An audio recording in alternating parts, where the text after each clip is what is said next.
all right. Hey guys, good evening and welcome to the grand finale, the third day of the I Thrive conference. Great to have you on. Right now, I can see Timothy, I can see Israel, I can see Israel Godwin and Israel Emmanuel uh, joining us from Ibadan, Nigeria, Akure, Ondo State, Nigeria, Kaduna, Nigeria. Oh, great to have Nigerians on the call. All right, I'm very sure that others are going to be joining in, and if you know you have a friend out there that needs to be on this right now, just share it, broadcast it on all social media platforms, and let them be part of this. All right, so welcome to the third day. All right, as I said earlier, it's going to be massive because today we are looking into the aspect of our lives that we know that we need to give ourselves to work. All right, we need to give ourselves to work, understanding that is a process. Having to understand that you need to work, at least not just work hard, but work well to really aim something good. And tonight we're going to be having professionals that are going to be doing that for us, helping us understand how to really understand the 21st century workplace and also how to scale our earning, all right, how to scale the skills we have and how to scale our income is very, very important. But before we get into the section fully, if you have been on the day one and day two, can you just type in what you've learned so far? All right. If you have been in day one and day two and you've gotten a value or the other, drop what you've learned so far while we wait for every other person to join in. All right. So let's get that done and let's move on in this beautiful I Thrive conference. Okay. So let me see it. If you've learned one thing or the other from day one, when we're talking about from Roderick from Belgium, talking about building a thriving mindset. Second person talking about what aligning with your purpose and looking into Comey how to lead. All right, leading, thriving, how to lead. Okay, it's very important. Okay, leading your way to thriving. Okay, it's very important. Skipping my mind right now. And the other aspect is by what by the fourth speaker, Iberi Bolu, all the way from United Kingdom, which is very, very important. That aspect is paramount to every other area, and that is what raising a thriving generation. All right, raising a thriving generation, raising up to thrive where is very, very important. All right, Mitchell is saying your purpose is not just for you. Awesome, awesome, awesome. Any other person out there that want to share one or two things? So I'm just going to allow the questions to go by. It is for everyone to benefit from. Thank you very much, Michelle. All right, any other person out there that needs to let us know what you've learned so far, because it's important. This is not just a one-way thing. I want you to internalize it, use it, maximize it, and gain the best part of it. All right, so let's see. Let's run back a little bit. The best time to start is now. Whoa, man. Mitchell is just giving it to us back to back. That's good. All right, so let's see this. Okay, the first day we were able to look into, let's just run it through. All right, let's run it through. The first day we were able to look into building a thriving mindset. The second day we're able to look into aligning with your purpose. Third day is leading with no limit. First day, first section, building a thriving mindset. Second section, aligning with your purpose. The second day we look into the first section of what? Leading with no limits. And the second section by Iberi Bolu, raising humans who thrive. I wanted to get that right, okay? Raising humans who thrive. So tonight you're going to be getting massive, massive, massive one from Shegumano and Ni Soyinka. I want you to understand that. So, okay, let me just say, for those that are just joining us for the first time, let me back it up a little bit. For those that are just joining us for the first time on I Thrive conference, this is the second edition. And what are we doing?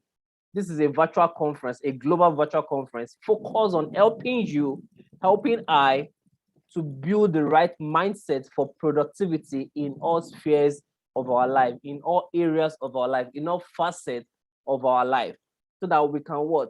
Keep the ripple effect up, help other people to think better, because when you and I can think better, we can do better. Now think about it. Think about like 10% of the world generation, all right, of the world population, pardon me, becoming better, thinking better, doing better.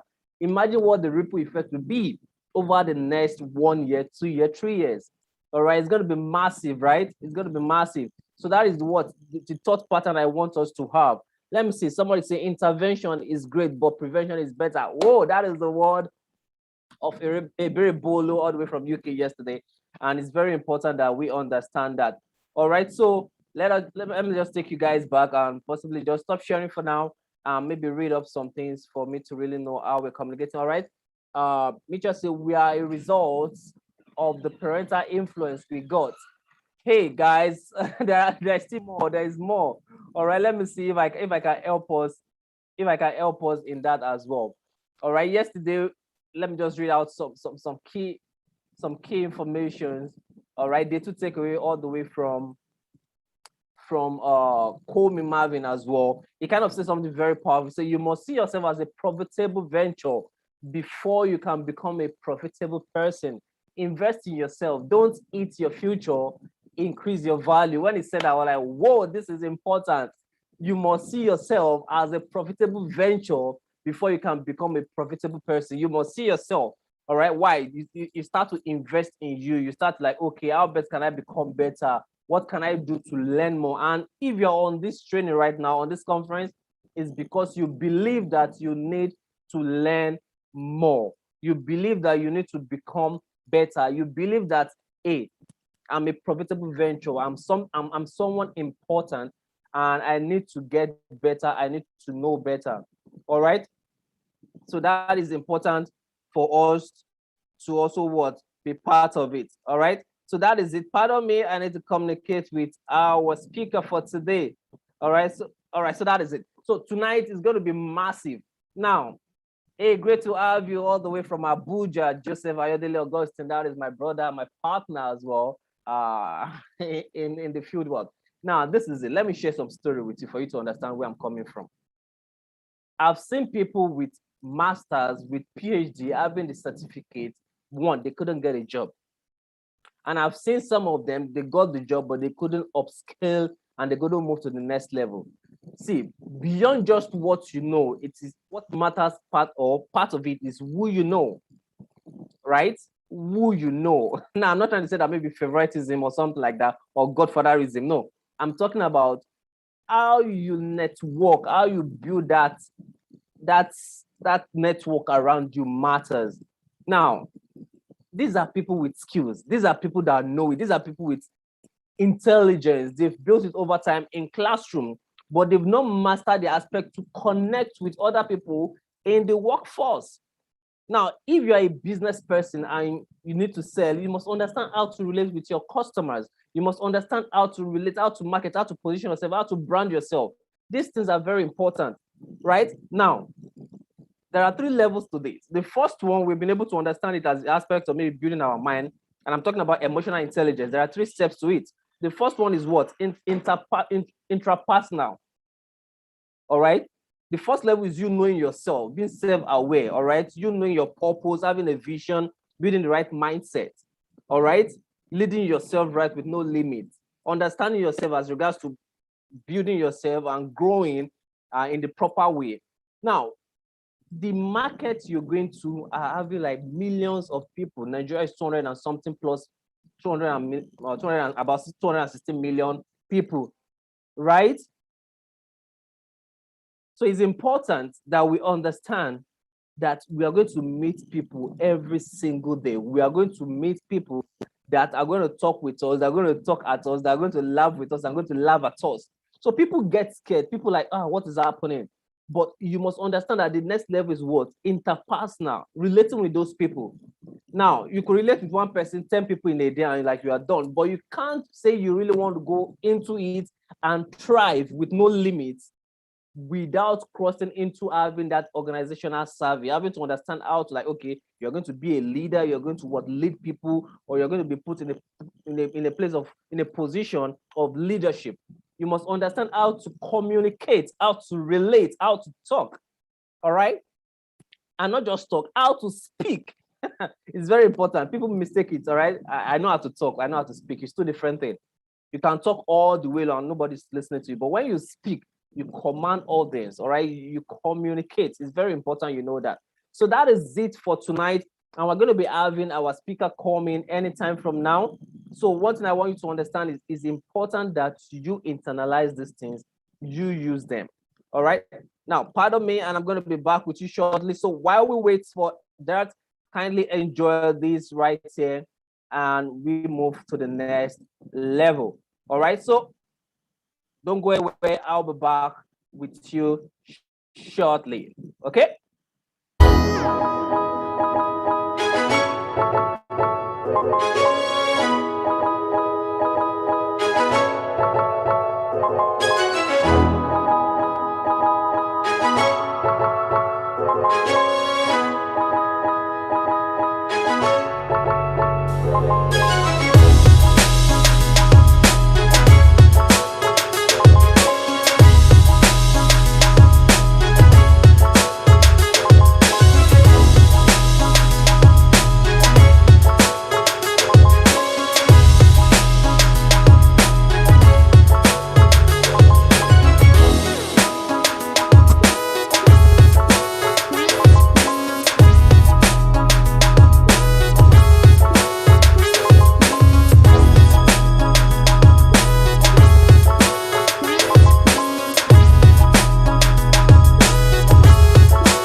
All right, guys, welcome back and welcome back and welcome back. So, for those that are just joining us, where are you joining us from? We have all the way from Ibadan, Akure, Ondo State. We have all the way from Abuja. So, where are you joining us from? Let's know right now. All right, where are you joining us from? Let's hear from you. Where are you joining us from?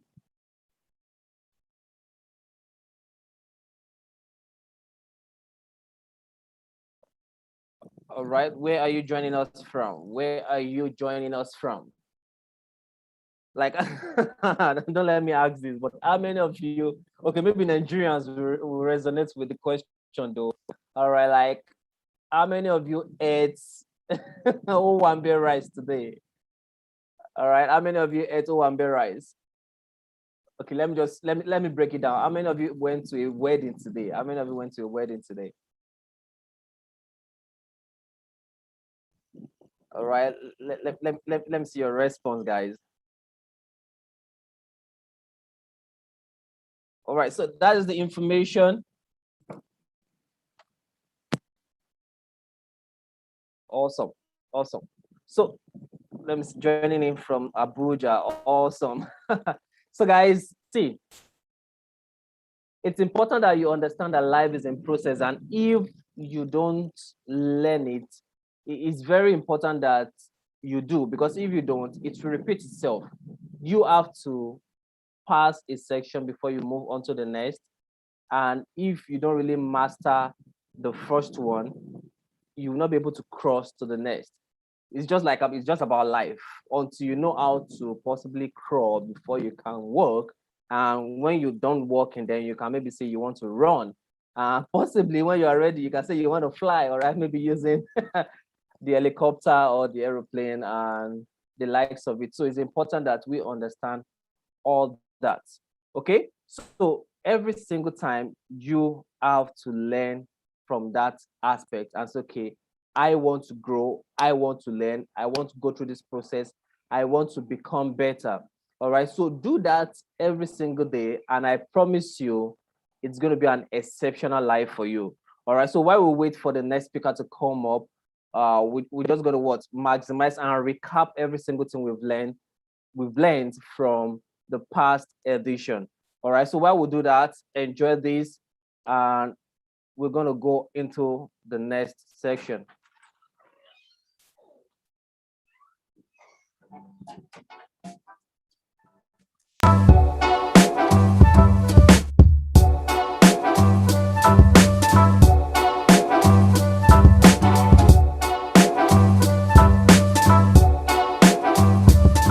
When love comes in, ooh la la la. Love comes in, ooh la la la.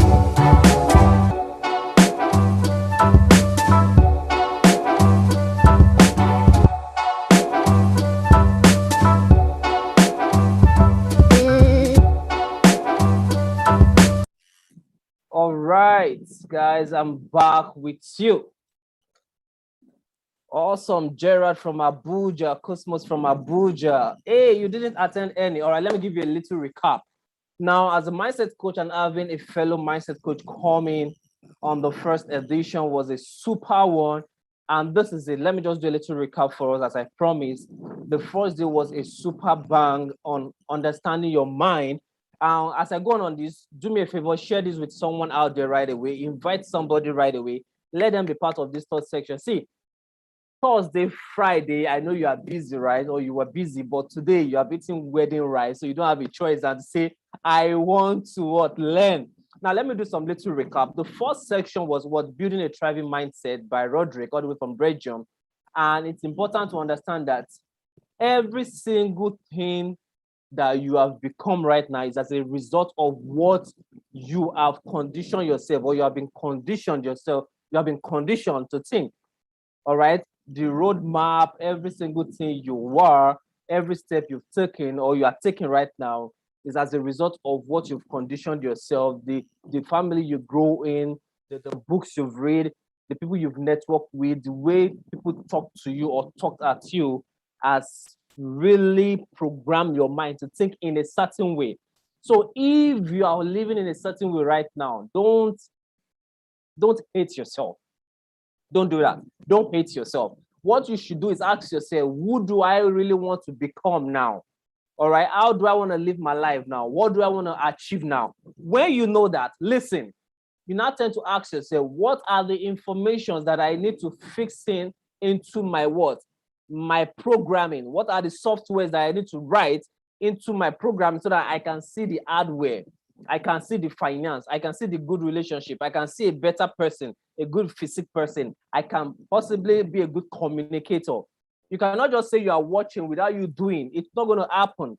All right. So when you are watching this thing, you are reading this thing, you are going for these seminars, you are acting it, then through that action, you are going to become a better person. So in a nutshell, the first section talked about you becoming better by building the right mindset, and that is possible by you relating with the right people, with the right content, going to the right places. Now, I know some of you will ask that I'm in a bad location. How can I do that? See, most of the mentors I try to learn from, They were not anywhere close to Nigeria. But what did I do? I bought their books. If possible, some I register for the online seminars, all right, which are called webinars, right? Something like this, a conference, a virtual conference. I listen to their audio books. So it's important that you know that you cannot just, there's no excuse in this section right now. There's no excuse in this era. This is 21st century and you have everything available to you. All right. Hey, great to have you, Martha, all the way from Abuja. Great to have you. Thank you very much. And we have our coach in the house, all right, Ebere Bolo, giving it to us back to back yesterday. By the way, Ebere, if you scroll up, but let me just speak some things to you. They were kind of giving it to me back to back. Intervention is great, but prevention is better. All right. I was asking them about some recap. Somebody was like, we're a result of the parental influence we got. Another person is like, okay, the best time to start is now. And it's awesome. All right.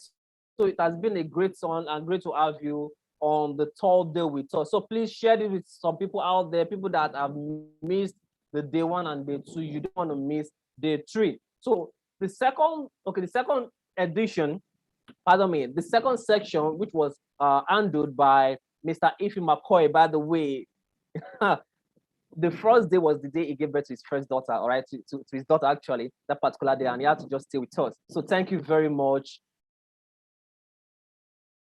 Thank you very much, Ife McCoy, for giving every single thing to be part of us. And it talked about what aligning with your purpose, all right, aligning with your purpose. Listen, he said it in this way that if your purpose doesn't help people out there, then it is not yet a purpose.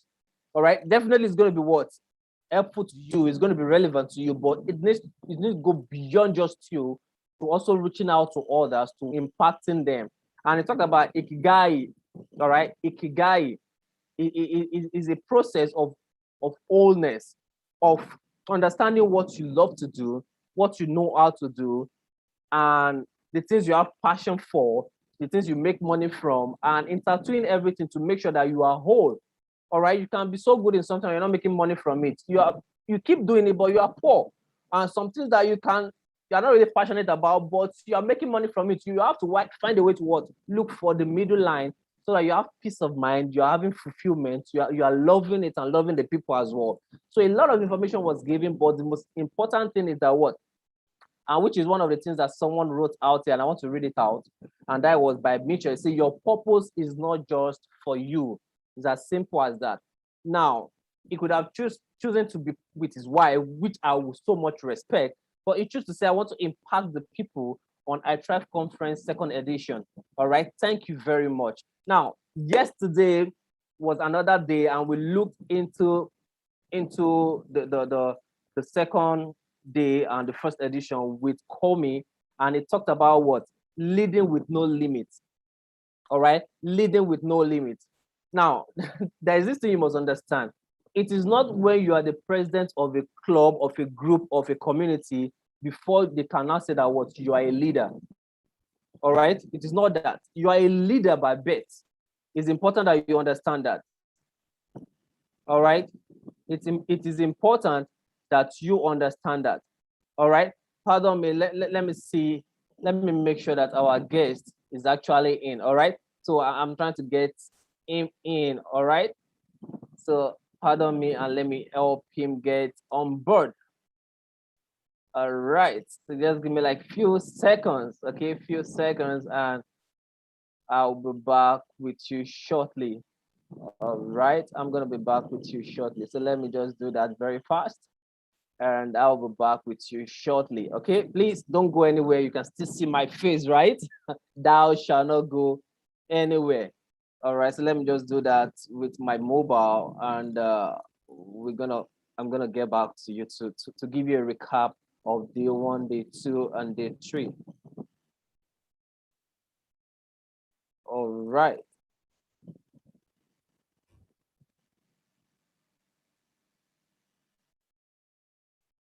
Awesome, awesome. So that is it. So we should be having our guest with us in the next few minutes.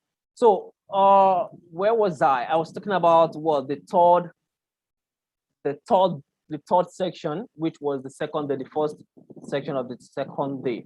Now, leading with no limits. You must understand that there are things that limit people, all right, by not taking responsibility, by having this kind of, oh, everybody should do it for me, like all this kind of entitlement mentality. No, as a leader that want to thrive, you must be able to like position yourself and say, I am responsible for my growth.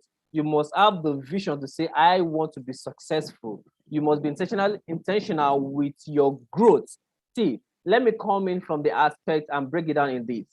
As a leader, if you are a level 3 leader, there's no way you want to jump into level 5. It will not work. All right. You might jump to it, but you will fall back to your level 3. So until you grow into becoming a level 5 before you can be able to lead level 5 people. All right. And there will still be some a little friction. But when you are level 6, you will lead level 5 with ease. All right. You can't be on a level 6 and you expect to lead people on level 10. It's not as if they are being undermined or they are being disrespectful, but it will not work. So you must grow to that level and grow beyond so that you can lead them. Now, don't forget, leadership is not you controlling, it's not you having dominion over them, is you helping them understand things, showing them how it can be done, helping them to see it. And when you understand this, you understand that leadership starts with self. Leadership starts with self. When you understand that, you'll be able to connect better and go all the way, leading yourself. By the time you've led yourself properly, then you'll be able to lead others. Okay, you'll be able to lead others. Why? Because you've passed through that process, you've understood it, and now you can impact others to do the same. So start today and get it better. And we moved into the next section, which was with our awesome queen. All right, the queen in the house. Out of all the speakers, she was the only lady, or she is the only lady, and she gave it to us as deep as it could be yesterday.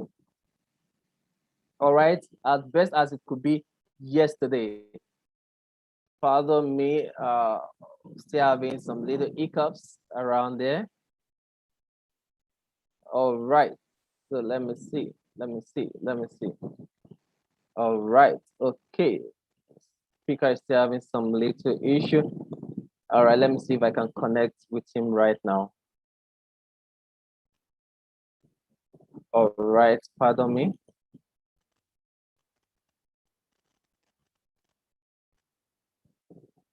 All right. All right, so I think we are good right now.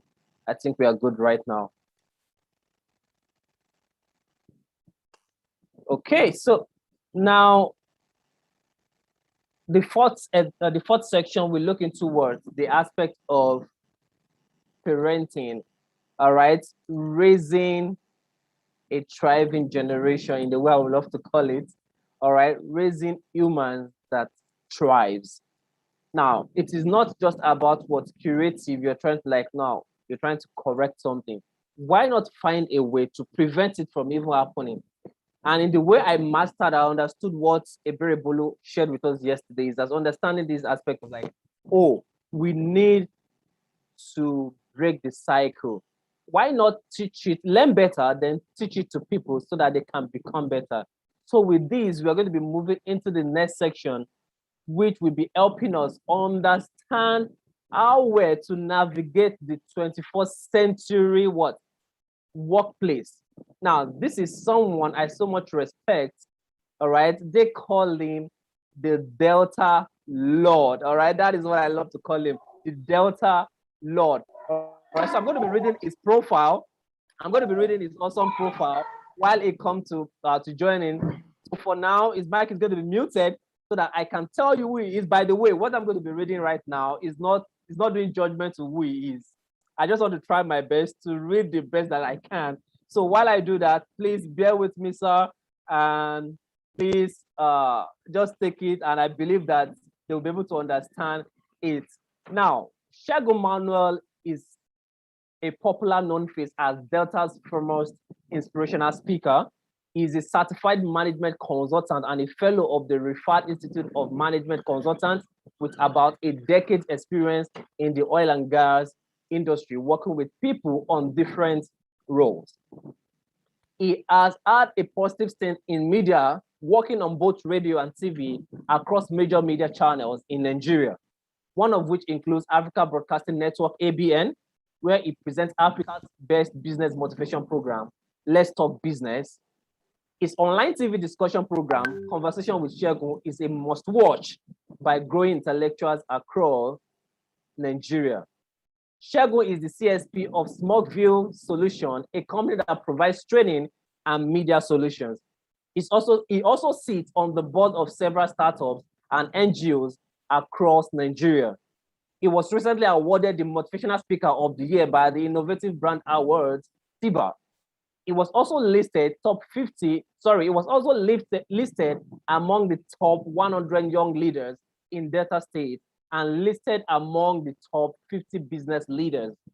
He holds the annual Mega Youth Summit, which is coming up very soon, and the Delta Women Empowerment Summit, which gathers women, youth, and young adults from all over Delta State and beyond for leadership and entrepreneurship training. I don't know how you're going to clap right now. Maybe it's with emojis and any other thing. I want you to put your hands together for Segun Manuel, as he's going to be teaching us about becoming organizational savvy in 21st century. Good evening, Mr. Segun. Great to have you with us tonight.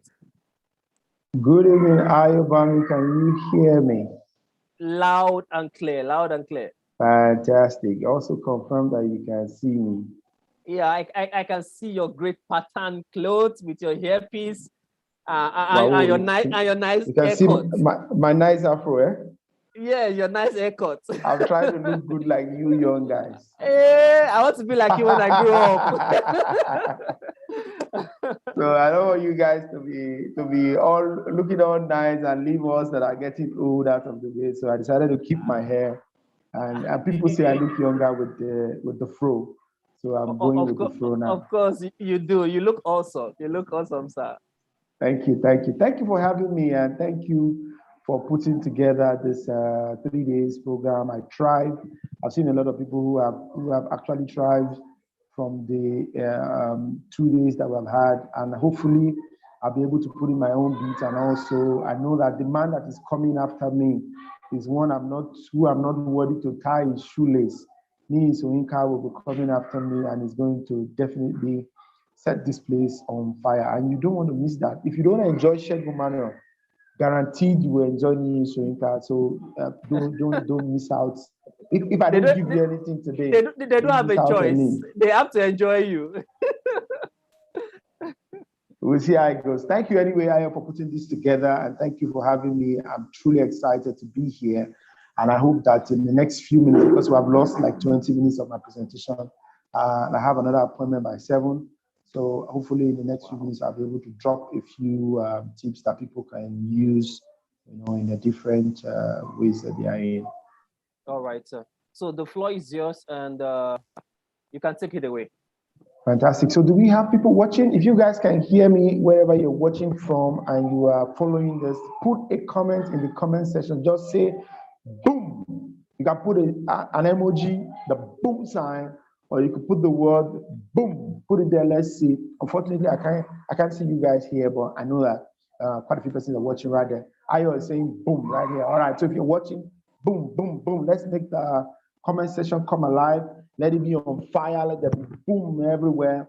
Let the whole place be, because I'm definitely going to set the stage on fire in the next few minutes. I'm not going to take too long, but in the next few minutes that I'll be here, I will definitely set this place on fire. Can you guys still hear me? Okay, fantastic. I also, I'm seeing a few persons saying boom, boom, boom.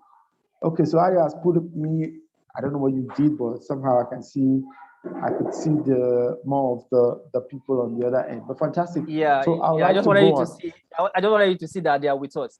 Yeah, fantastic. That's good to know. Good to know. So I'm going to be talking quickly on becoming organizational savvy. So when I talk about organizations, there are two sides to this.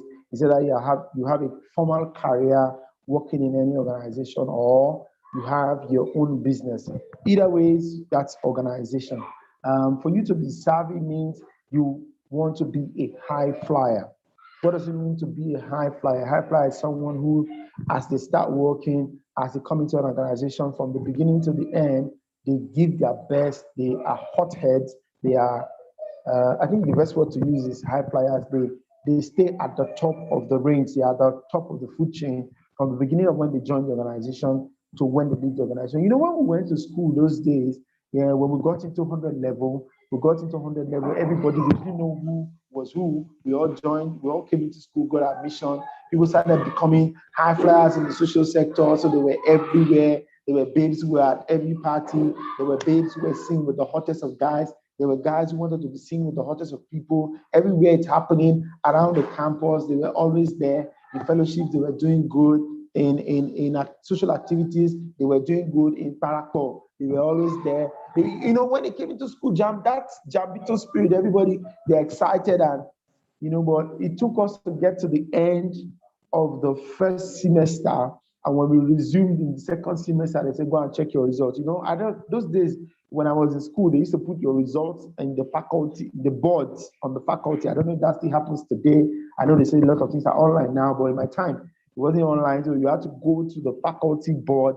The results of everybody from beginning to the end was posted on the board. So even if you didn't see your results, somebody else had seen. In fact, before you even see your results, somebody else has seen your result from beginning to the end. And I was saying, there are people who were high flyers in every other thing until the results came out. And we went to the examination board, and looked at the results, and we discovered that this guy who was high flying in social activities, who was high flying in church activities, who was everywhere, who was a social juggernaut, or whichever word you want to use for that, who was everywhere socially. Academically, the guy was nowhere. So you see him socially displaced, and you see him academically, the guy was getting 9 F's parallel. And no matter how good you try to make that up, what you do in your first semester, your first year, will determine how your results will pan out, at the end of when you are graduating. So there are also, after those who got 9E and 9Fs and all the other Fs, there are guys who were very cool, very calm, very collected. Most of them are done pre-degree in other schools. Most of them are done diploma in other schools. So they already knew, they had already gotten over the Jambito, that bug. They had gotten over it. They knew what it meant to get into school. They knew what it meant to come out with first class. They knew what it meant to come out with a 2-1, a strong 2-1, like they call it. So when they came to school, they were not trying to be, hip in school. They were not trying to be everywhere. What they wanted was to get good grades. And when the results came out, we found out at the end of the first semester, at the beginning of the second semester of the first year, that these guys were contesting with A's, as in they had, if we were doing 15 courses, they had 13 A's and 2 B's. There were others who were having all B's, there were others who were having all A's. As a matter of fact, some people started their first class chase from first year 100 level, first semester 100 level. They started chasing for their first class from there. And you see, they go at that range from 100 level till they come out, and those are people that I would describe as high flyers who get into an organization, and as they get in, from the day they started, immediately they made them the leader of the people who just came. When they move from there, they take them to another level. So if you observe in your trajectory, there are always those who are known as high flyers. Is it possible to become a high flyer without being prepared for it? Yes, but the good thing now is that you can prepare to be a high flyer. You can work towards becoming organizational savvy. You can work towards becoming a hothead in the organization. You can work towards that way where people will begin to look for you and you will be headhunted. Look, guys, it is good to search for a job. It is good to search for an opportunity. It is better to be headhunted for that thing. I am telling you, it is better for them to come and look for you and say, guy, we are not looking for a job yet, but we have this job for you. When they have this job for you, they pay you better. When they have this job for you, You are free to make your demands. When you're looking for the job, you don't make demands. When the job is looking for you, you make demands. Guys, look at Lionel Messi. Lionel Messi made his demands. Barca could not meet his demands because of whatever rules that they had, and he's off now. I heard that they are going to they're going to have a meeting with PSG very soon. If PSG is not willing to pay the demands of Lionel Messi, and Real Madrid will be willing. Maybe I'm sure he has a clause that says he can't play for Real Madrid because he has played for Barca. But Ronaldo played for Real Madrid and played for Barca. The other Ronaldo, the senior Ronaldo, many of you don't know that guy. But the senior Ronaldo, the Brazilian Ronaldo, played for 2 clubs, even though that thing was there. So I don't know what agreement Messi has, but it'd be possible if PSG is not willing to pay his fees, he will just move and say Real Madrid. And if Real Madrid is not willing to pay, I can guarantee you that Man City or Chelsea would be willing to dole out whatever amount. In fact, there are some clubs that cannot, compete for that. Sorry to say, those of you in Arsenal, for example, they will need to sell Arsenal to be able to pay for Messi to play in Arsenal. I know you guys who are gunners, you are gone. They will be after my head right now in the comment section trying to say that, what do you mean? But the reason why I brought Messi into this conversation is that the guy has become organizational savvy. That guy is a typical example of what it means to be organizational savvy. The guy has worked his way, spent over 10 years in one club. The guy knows what to do with the football.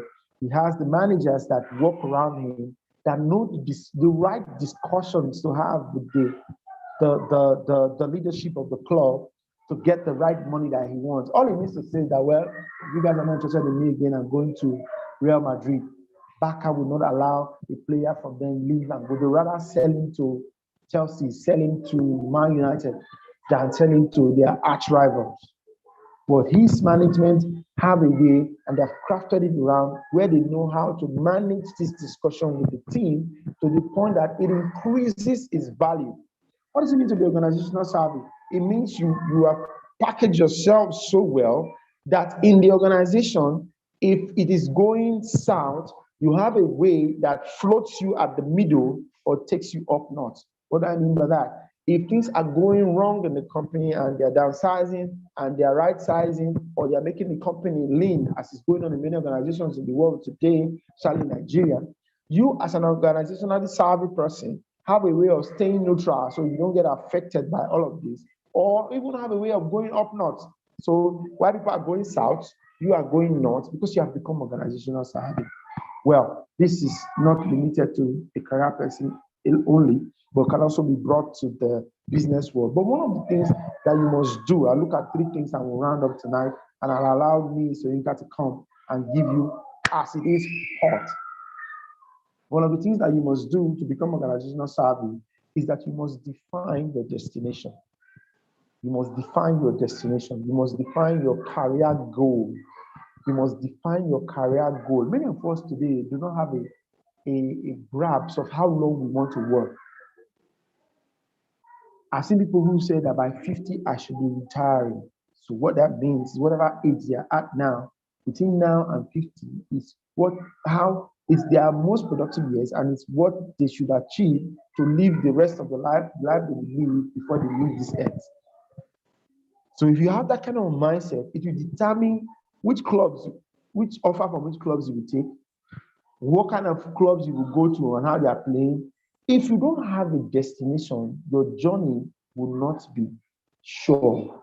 Write that down. If you don't have a destination, your journey will not be sure. You will not have a fixed journey. If you are going to Lagos today, Lagos is your final destination. If you are going to Lagos, for example, from where I am in, they will ask you, are you going to Lekki or you are going to the Festac area? So those are 2 different directions. If you are coming in from Warri, if you are going to Lekki, your journey will have to go through Ogun State, Shagamu, Jabode, and come out at Lekki Epe into Lagos.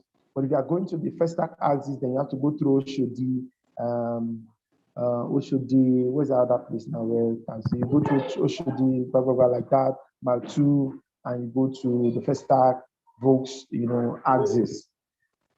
That is because you know the destination you are going to. Your destination will determine your journey. And that's what they call a career path. Until you have a career goal, you cannot define your career path.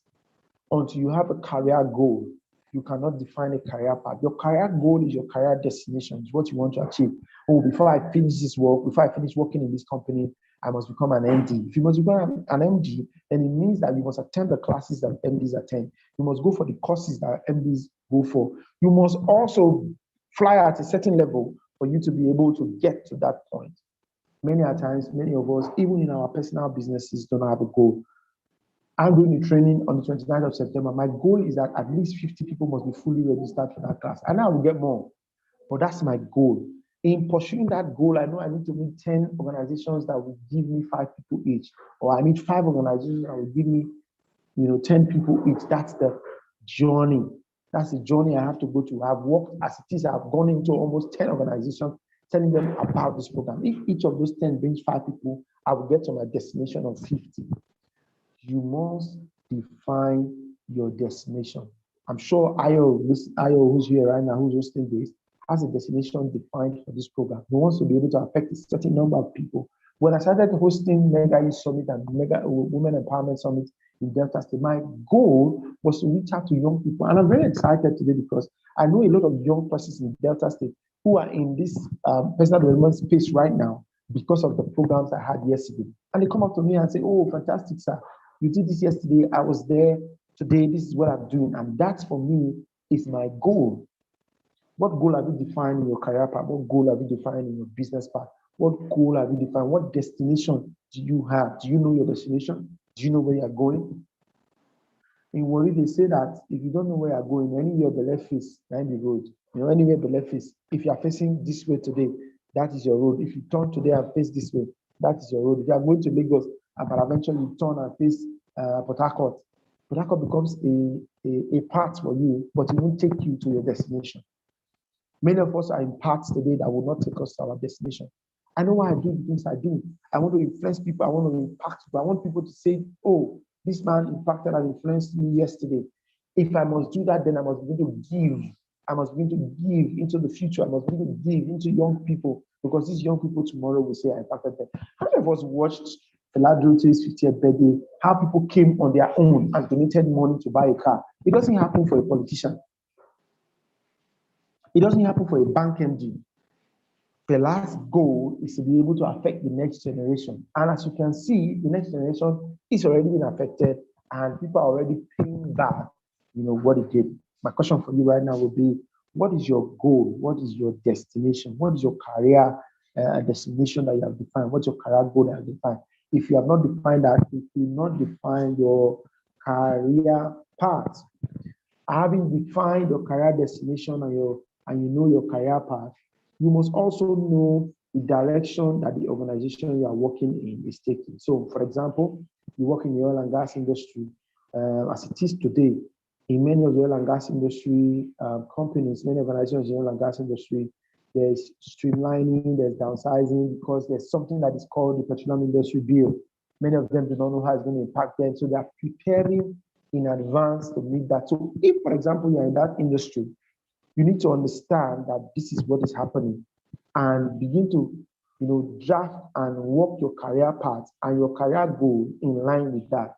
Because the day is coming when in the fintech industry, for example, in the financial industry, with all the fintech companies coming up today, a lot of job roles and opportunities will be taken away from the banking industry, whether you like it or not. Many people have not stepped into a banking hall I have personally not stepped into a banking hall in the last 3 months, except when I had to go and collect my ATM card. Practically everything I want to do right now is either I can do it on my phone or I do it using my ATM card. And there are a lot of you like that, including giving offerings in church. I use my card or I do a transfer. If I'm buying something from a shop, I use my card or I do a transfer. If somebody is paying me for my courses, I put it on Seller. They can pay from everywhere, even Ghana, USA. Just me sitting here. I don't use Seller, I use Flutterwave. If I don't use Flutterwave, I use Paystar. There are many more that are coming. I don't need to go to a bank today. I use Payvest. I use Kuda. So what is happening in the industry will determine how your career path and will also affect your career goal. So you see, number two is affecting number one. So you must know what is going on in your industry. When COVID-19 started, a lot of us in the personal development space, and we usually would hold in-house meetings, gatherings where people will come and they will pay, there'll be conferences. For example, Ayo is doing this now. I'm sitting in my room in Warri. Ayo is somewhere in one other part of the world, and we are doing this together. And a lot of you are watching from everywhere in the world because we have become organizational savvy. We have understood that this is what is working right now. Let's use the tools, and we'll begin to use them, sit in the comfort of our home. I'm sitting in my dining table area, for example, and I'm reaching out to the world. A few weeks ago, I was sitting here talking to over 2,000 men in Gambia from this same sport. That's the way my industry is going. My industry is going online. Trainings are going online. You can buy all courses now online. How do you imagine that if you want to be in this space, you don't have an online course, then there'll be a problem. So I'll be talking organization. If you can hear me, let me know that you're hearing me and let me know that you're getting on me. So I don't know how you're going to do this. I want to see the comment section and what is going on in the comment section. So let's do something. Before I continue. All right. So I'm not done yet. I'm not done. All right. I'm not done. I just want to see what's going on in the comment section if they're following me. All right. So basically, there's a little bit delay between the streaming time. So before the time they will be able to respond, there's going to be a little delay. So, but right now, what we can see right now is, as you can see, Mr. Nee, so you can say that we are gunners. So you are going to be arrested. Likewise, I am also a gunner. So I don't know how we are going to do that. So you're already arrested. All right. So okay. Someone said that we are learning. Okay, they responded to boom, boom, boom. Definitely they're writing things down. So I think we are good. But you want to ask us some questions particularly or what? Okay, we can go back. Let's go back so I continue and would manage that at the end. So let's go back. Thank you. So I see that people are following. All right, so I'm going to move on quickly since Nee is already here and time is already far spent. Next thing I will look at as a business, for you to be organizational savvy, first thing you must do, you must put structures in place. You must put structures in place. You can't run a business as only you doing everything. No, you can't do everything if you must become organizational savvy. You must have roles and responsibilities. Have roles and assign responsibilities to those roles. Give them power, give them authority to be able to carry out their assigned responsibility. That makes you a proper and a formal organization. And it leads me to my next point of never be a lone ranger. Never be a lone ranger. Don't become Ayo and Sons. Only you, Ayo and Sons, only you is doing HRO, only you is taking calls, only you managing. No, don't be a lone ranger. Move from I to we. That is what the big organizations do. When you are talking to someone from First Bank, for example, I'm just using them as an example, they will say, we like to offer you this loan. One person speaking to you, but he's talking about we. Why? Because he's working with the organizational mindset that he's not alone. He has a company with him. He's representing the company. So Ayo Atologbe, for example, is not alone. He's representing an organization. He's representing the iTribe organization that is organizing this. So when he's speaking, he's not speaking for himself. He's speaking, we are here to offer this training. Many of us don't know that. We think that when I say, many people feel, when they say I, they feel good with themselves and be like, oh, I'm the one inside. I. If you must grow organizationally, then you must move from that point. In fact, if you're working in an organization and you keep saying I, you know what they will say? They will say you're not a team player. They will say you're not a team player. And one of the biggest statistics they use to judge people, to rank people in organizations, is their ability to become team players. Because one of my bosses told me, he said, to have technical knowledge is good, but to have attitudinal competence is better. What does that mean? Attitudinal competence is your ability to be able to work with people your attitude to people, your ability to be a better team player is better than your knowing the work. So your core competence in knowing the job, having the technical skill, is not as important as your attitudinal competence, the ability to work with people. So in every organization, you must learn to move from becoming a lone ranger. You must become attitudinally savvy, organizational savvy. You must move from the level of being a lone ranger to becoming a team player you are, the better it is for you, and the more people will want to work for you. So, third point I've raised, or fourth point rather, is that you must become a lone ranger. Finally, it is when you become a better team player that you can actually influence people.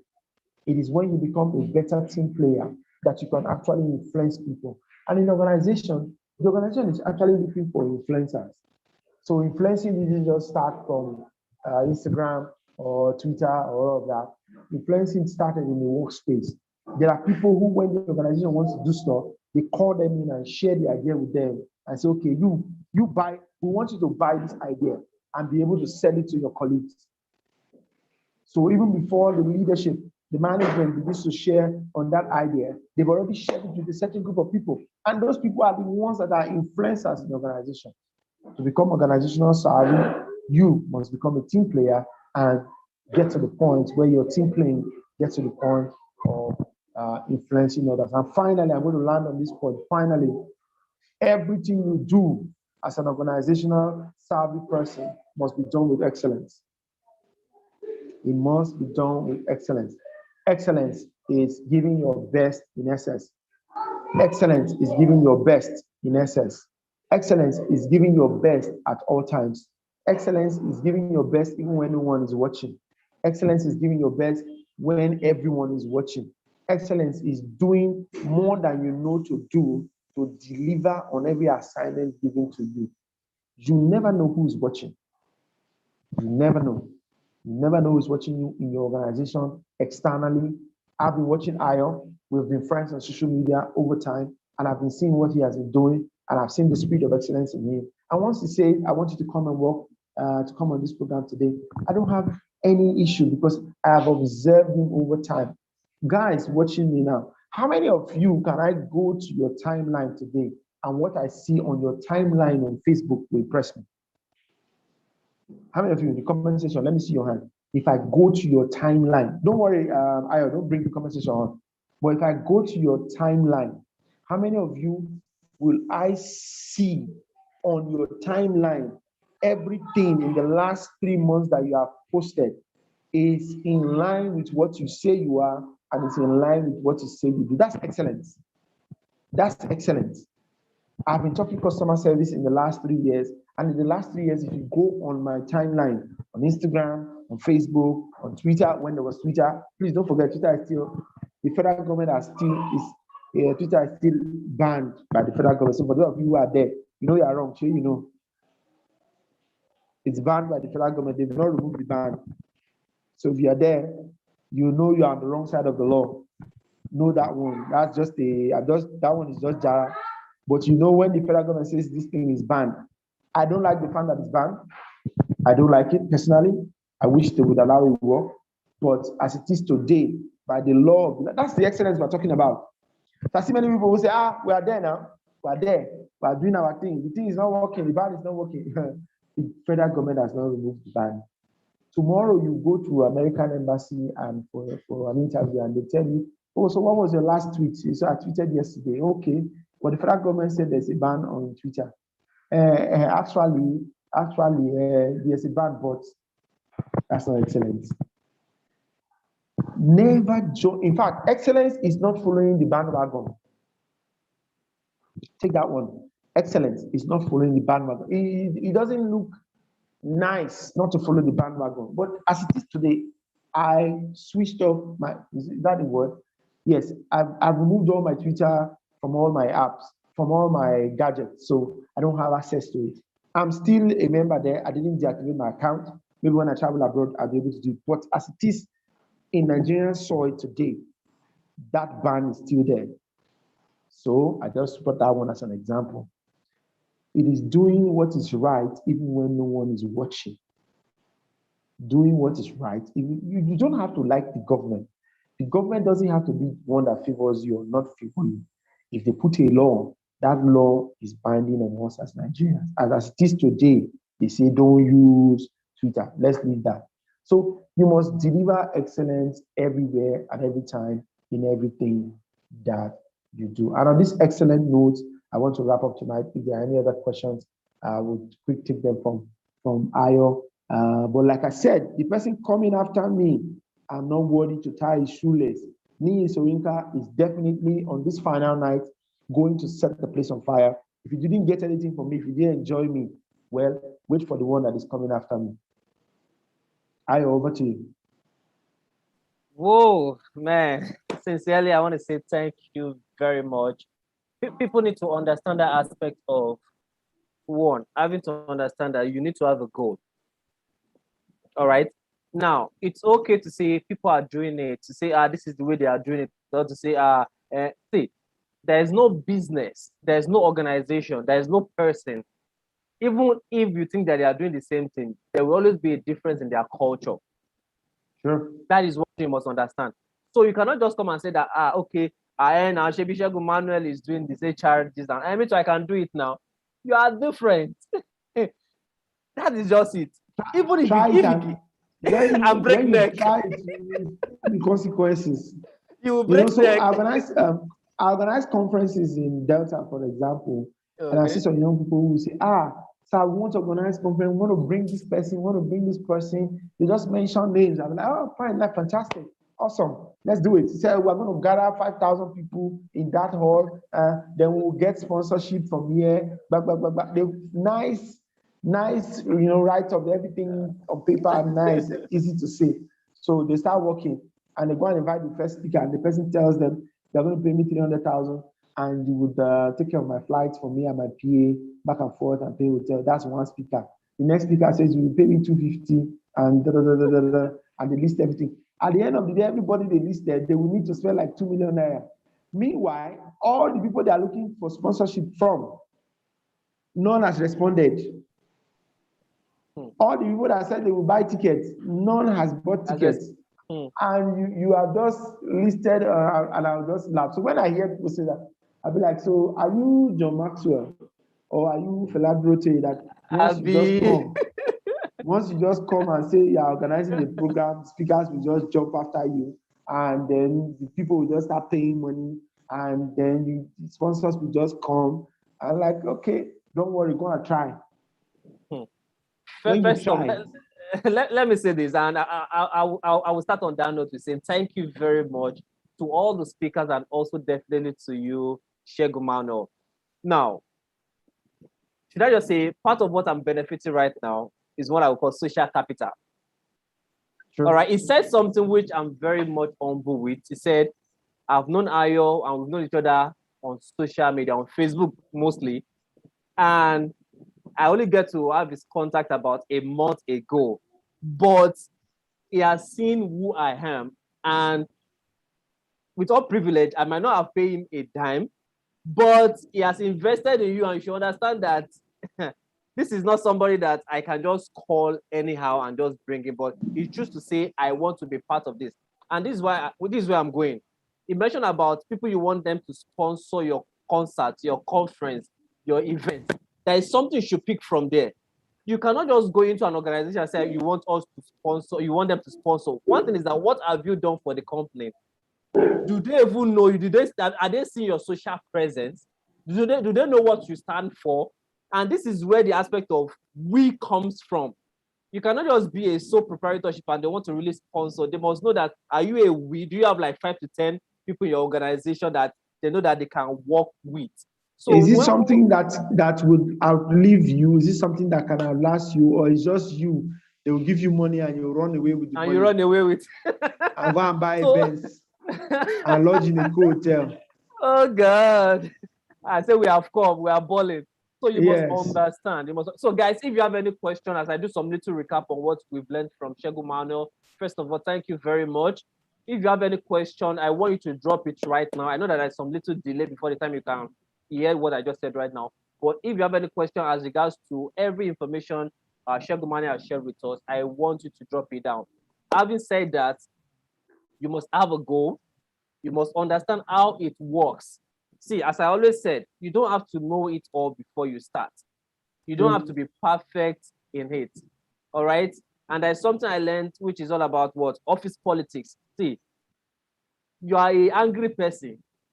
As long as you are working in an organization, better as you're entering that door, drop it one side. You are owning a business, you're always shouting, drop it one side, unless you don't want customers. Because customers will get you angry and you say that, Shebi is my business. It will be your business. You no longer have a business. You will become the only customer. That's if you can even buy from yourself, because there will not be money. So you must understand that these things are very, very important. Or people also say, I'm starting a business because I don't want to be under any boss. Who told you? Oh, God. Now you have more bosses, because every customer that steps into that business is your the boss. real guy. They're the ones paying you money. So you just left from working from one boss to working for multiple bosses. I'm telling you. That's why they can call you anytime at night and say, I want to buy this thing. Do you have it? Sell to me. And if you don't sell, very soon, there'll be no salary, no business, no rent. And when I go back from my master's from North Cyprus at the time, I saw a problem and I tried to fix, I tried to fill in the gap. Most people are scared to come back from such because some of them are scared, like, okay, I don't have anything to fall back on. I'm like, oh, this is a skill set. By the way, I'm going to be sharing something right now and I want you guys to understand. No be waiting you study for school. Ma talking like worry picking. No be waiting you study for school, you go use chop, like not really 100%. So don't say that, okay, because let me even throw that in. I think a lot of young persons are missing that. Education, your field of study, just gives you a platform. What you learn outside your field of study is most times what you use to thrive. Education just gives you a platform. It just makes you know the basics. It's like somebody preparing a soil for planting. Education is you have prepared the soil now. You have how do you call it now? You do bush fallowing, you weed the soil, you upturn the topsoil, you put fertilizer. What you are able to plant after then is what is key. That's why you see most of these young guys who go and do masters like Ayo and come back, until they invent something, it doesn't really prosper. But for us here, who schooled here, we believe that when we go to school and come back, that one should give us the edge. No. Flutterwave guy came back from abroad and brought Andela and himself and the other people, and they are doing very well. The big star guys, like that. The seller people, same thing. So you must plant something on this foundation that the education has given you. Very important. Plant something on the foundation that has been given to you. Most times we are waiting on that foundation to feed us. No, it doesn't happen now. If I tell you what I studied, I don't have a master's yet. I studied accounting in school, not because I wanted to study accounting. I actually wanted to study political science because I thought I was a good talker. But at the time I started school, it was many of you were still in. It was pre-democracy. So there was a lot of military administrations, and if you are doing anything in politics, it's either they're arresting your mother, arresting your family members, you are on the ground, constantly on the run before 99. So when I said I wanted to study political science, my mom was like, over my dead body, I know this person that they are pursuing, I know this person, you want to go and join politics. I would have been a very good political scientist if I said that myself. I was a good talker, I know how to rally people, I know how to motivate people, I can talk to people and they begin to do even what they don't want to do. I was going to go into that, but my mother was like, no way, that's going to happen. So she said she grew up in an area where it was an oil and gas dominated area. So she was like, you're going to become an engineer. Well, yeah, I started chemistry, physics. I wasn't able to pass chemistry and physics. I just hated those subjects, but I wanted to be an engineer. Formulas. I was good in government. I was good in commerce. I was good in history. I was good in literature. But I was doing chemistry and physics because my mother said you have to be an engineer based on where I grew up from. The oil and gas. So when I failed, I came back on one day. I said, I can't do this thing. Let me go and do what I said, okay. So what are you going to do now? Not political science. So let's do business administration. So I got business administration first choice, accounting second choice, because they are all in the same line. I can't do political science because it was risky at that time. Imagine I had done it by now. Ayo, for the National Assembly. Don't worry. I put on the enter, the open door too. So guys, you must understand this. You must understand this. In a nutshell, have education, but go beyond just, have schooling, but have education as well. All right. It might look as simple as that. Go for schooling, but have education. Learn beyond the walls of that school. Learn it. See, I was telling some people while I already started before I joined my first degree. There are audio editing, video editing, graphic design. Now, all those skills is what I apply in my design right now, in my podcast, in my video, and the likes of it. Now, let me tell you what happens. What I could have paid maybe like 100K for, I've saved it in my account to make me more profitable. But over time, when I knew that I couldn't do everything by myself, I started outsourcing some things and possibly just bringing some people on the team. Moving from I to we. Yeah, bringing some people into the team. Okay, I might not be able to pay you like this, but can you be part of the team? Sharing the vision. Can we do it together? But to every design, you get some percentage. To every event we go and we get some good profit, you get some percentage. So that is how I'm sharing some things with you. Maybe, it's as free as it could be, but you must understand how to build a team. Now, let them understand. You might not be able to pay them, but can you let them be part of equity in the business? Like, okay, once we start growing, you own maybe like 5% of this business and we can build together. All right. So you must think and plan and have a great vision to know where they are going. All right. So let me throw this in today's world, with the pace at which the world is moving.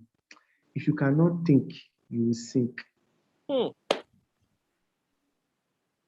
What? Ayo, I'm telling you, if you cannot think, you will sink.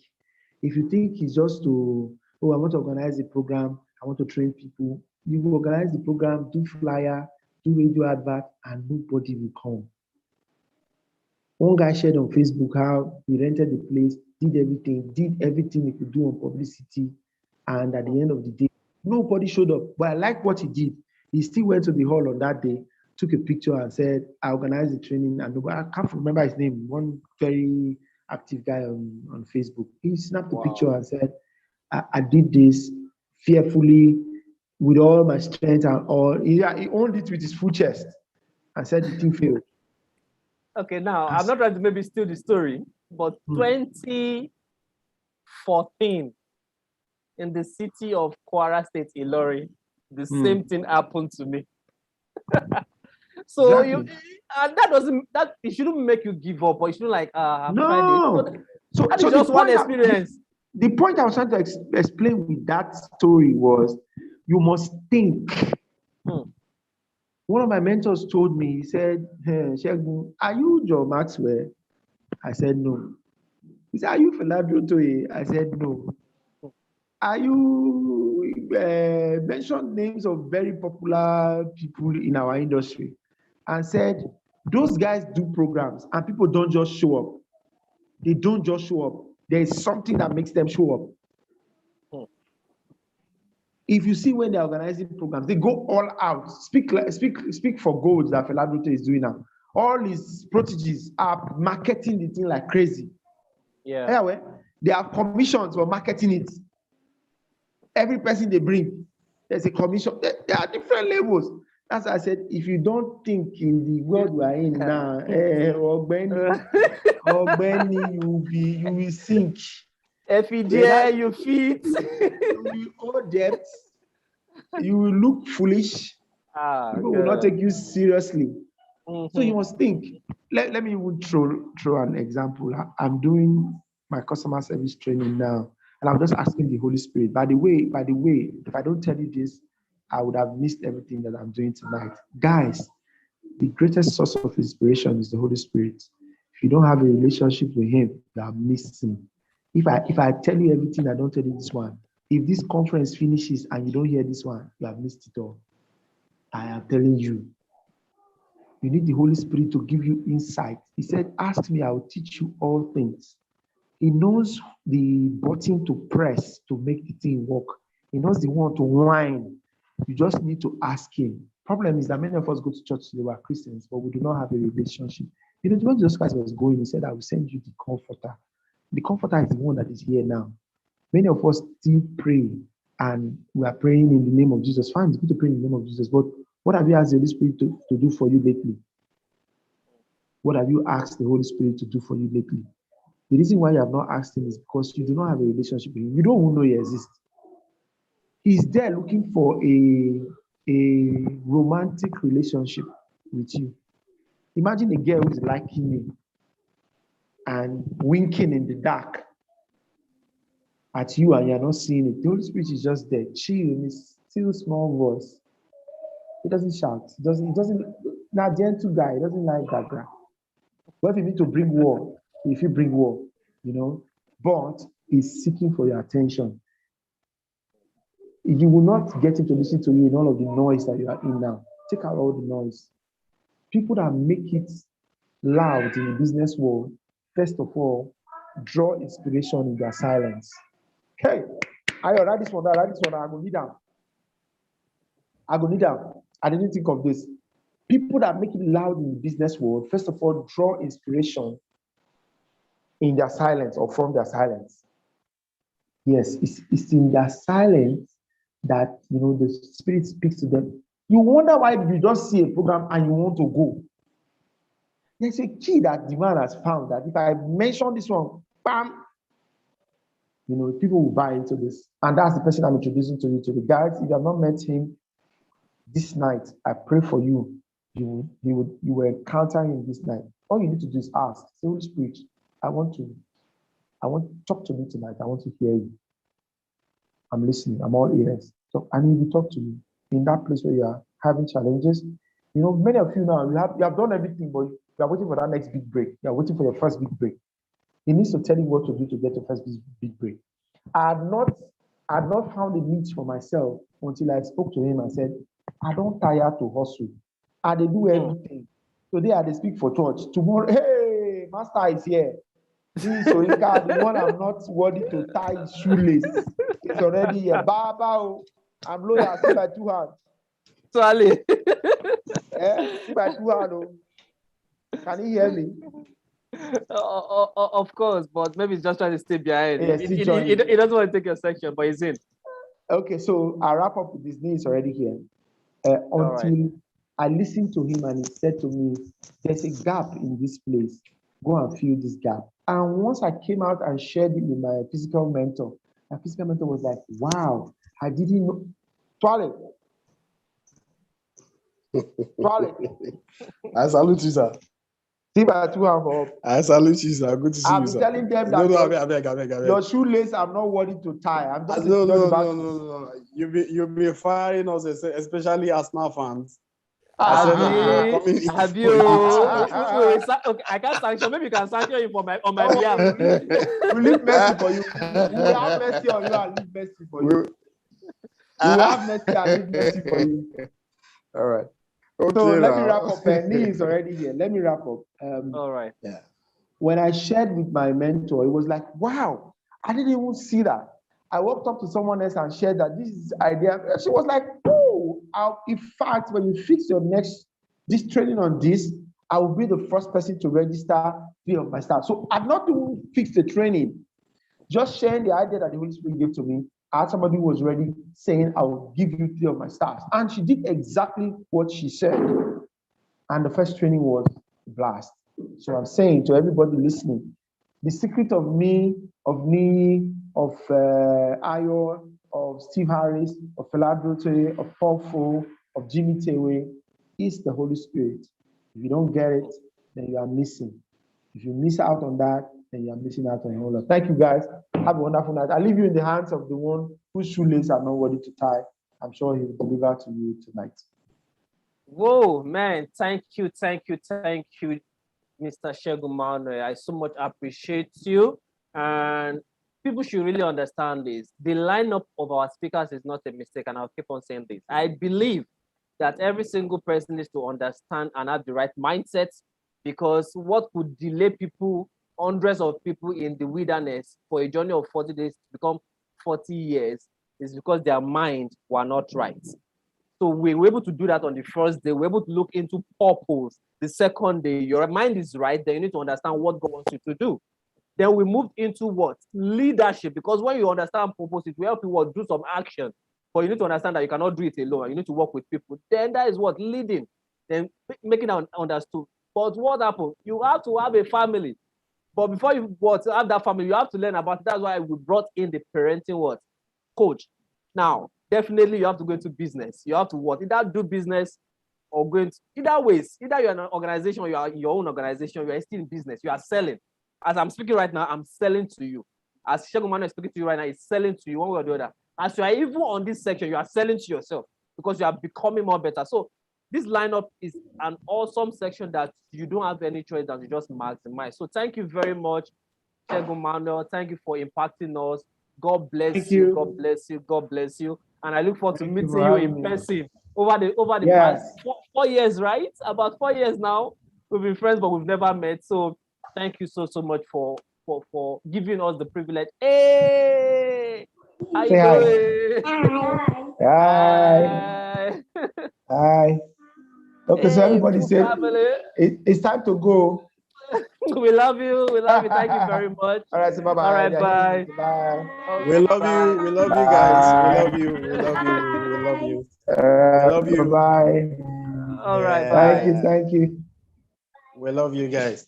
Yeah. Awesome. Thank you. Now I'm going to hide our grand finance speaker. I'm going to hide his face for now so that I can just give him the little introduction that I know of. But I know this is someone. I bought his book, and yes, there's something that you know before, but it helps you to give you another good foundation or another perspective about things on how you have the skills, you have this expertise, but how can you monetize it? You need more money in your account, but how can you make it come to be? And I read this book, How to Earn a Fee from What You Do for Free. I read that book, but who I'm going to be introducing to you right now, I'm bringing in, or I'm not just introducing, I'm having the privilege to bring him up because he's already a well-known person. Definitely you know Niyi Soyinka, but I'm going to be reading the little profile I have of him, but I want you to work with me right here so that we can give the best of it now. Niyi Soyinka, the success catalyst, as he is fondly called, is a polymath. He's a life leadership and business coach, trainer, and consultant. He's the lead strategist at Big Shot Consulting Limited, a human resource development firm. He is also a radio host, motivational speaker, and nation builder. Niyi is a chartered personnel manager and an associate member of the Chartered Institute Personnel Management, CIPM, as well as the Nigerian Institute of Management, NIM. He is also an alumnus of the prestigious Daystar Leadership Academy, Lagos, founded by Dr. Sam Adeyemi. Niyi is a TEDx curator and one of the team leads at the Transformational Speakers Hub, Northern Nigeria's famous speakers enclave. He is committed to the United Nations Sustainable Goals, focusing on Goal 1, no poverty, Goal 4, quality education, Goal 8, decent work and economic growth. Currently, Kadina's coordinator of Gemstone Generation, empowered, motivated, and steered to operate with natural excellence, founded by Mr. Fela Drotoye Daddy, a non-governmental organization geared towards making Nigeria a most desirable country to live in. I can never ever finish or wrap this up without reading this part. He's married to beautiful love of his life, Mrs. Abiodun, who holds a master's in personnel psychology and a prolific fashion designer. And you can definitely check her out at Creyi Creations. They are blessed, him and his beautiful wife, with two amazing sons, General David and Ambassador Dana. I love the way he said it. And tonight is going to be what? Helping us to learn about scaling our skills and our income. Great to have you on the call tonight, Mr. Niyi Soyinka. So guys, put your hands together, either in emoji I don't know how you're gonna do it, but put your hands together as we welcome Mr. Nee on I Thrive Conference, the second edition. Great to have you, sir. Yeah, I'm glad to be here. Glad to be here. Can you hear me? Yeah, I can hear you loud and clear. Okay, beautiful. Beautiful. I'm super, super excited to be here. Thank you, Ayo, for what you are doing here. It's so incredible. All right. Well done, well done, well done. Apart from, I want to appreciate you not just for conceiving this idea, but for the excellence with which you do what you do, from the flyer to this setting. You know, the excellence is it. All right, and well done, Ayo. Well done, Ayo. More to come. Thank you, sir. Well done. Thank all you, right, and of course, I want to also celebrate all of our amazing speakers, all of the great men. Only you can gather such great men. Well done, Ayo. Well done. All well glory done. to God. Right. Yes. So I should also thank my very dear brother, Shegun Manuel. Right. We've known each other from a distance many years ago. All right. But until probably sometime last year, and he reached out. I said maybe I was too proud to reach out to him, but I'm glad that we've connected now. And he's one guy who I respect so much. His consistency over the years has been so humbling. And I'm sure everyone who watched him, listened to him, I'm sure you got tremendous value. Even though I'm beefing him that he came to watch us Arsenal fans. Arsenal, we'll sue him very soon. We'll sue All right. Okay. All right, sir. So the floor is yours. Okay, definitely. No, please continue, sir. All right. I just want to say the floor is yours and you can take it away. Okay, beautiful. So I'm sure everyone listening has been getting value. And one more time, of course, I cannot see all of you watching via YouTube, but I want you to know that you are valuable, you are incredible, you are the reason why we do the things that we do. So kudos to you. You guys are actually the MVPs, if you know what I mean. I may not be able to mention your name or see your faces, but I want you to know that you are the most valuable players right now on this pitch. You hear what I said? You are the most valuable player on this pitch. All right, so can you give yourself a round of applause? All right. So having said that, I will be probably in the next 45 or 50 minutes talking about how to scale, your income and how to scale your skills. How do you scale your income? How do you scale your skills? All right. Very, very important and very critical in this day and age. All right. So let me start by saying that it is no longer news that COVID-19 has changed our world. Now, if you've probably forgotten because that wave, of course, there's a third wave now, but the wave with which it came, there was a first wave, there was a second wave, and there is currently a third wave. So perhaps and we are being told that each of the waves, the strain of the virus is getting more stubborn and getting very ruthless. Okay, but generally, if you're like me, I think we are losing touch because life is back to normal. So we are losing touch that truly this world has changed. So this is the first thing I want to remind somebody tonight. I want you to know that our world has changed by 180 degrees. And I'm very intentional with my usage of that word, right? Our world has literally shifted. So if we were going north before, we are literally now going south. Now, this is very, very, very critical. Just imagine you were moving north. This was your direction. Then suddenly you're moving north. You can see it's almost the direct opposite. Now, this is akin to what we are going through right now in our world. And so every one of us need to remember, we need to always remember that it is not business as usual any longer, right? So in case you are wondering what I'm saying, okay, of course, you know that people have lost jobs, all right? People have died, right? Businesses are changing their operation. There's what we call right now, they call it hybrid, right? So there's a physical meeting and there's also an online meeting. So there's what we call the hybrid kind of setting all over, from churches to mosques, to seminars like these, to conferences, to business meetings, to executive board meetings. What you will not have expected 2 years ago, right? So they say, sit down, right? Stay in your offices, stay in your home. So the work at home policy now comes to play, right? A lot of organizations around the world are telling their employees rather, to begin to work from home, sit at home and work. So I'm just trying to whet your appetite or remind you what exactly is happening, right? So, and one of the things I truly believe that COVID-19 has done, okay, is actually to hasten the fourth industrial revolution, right?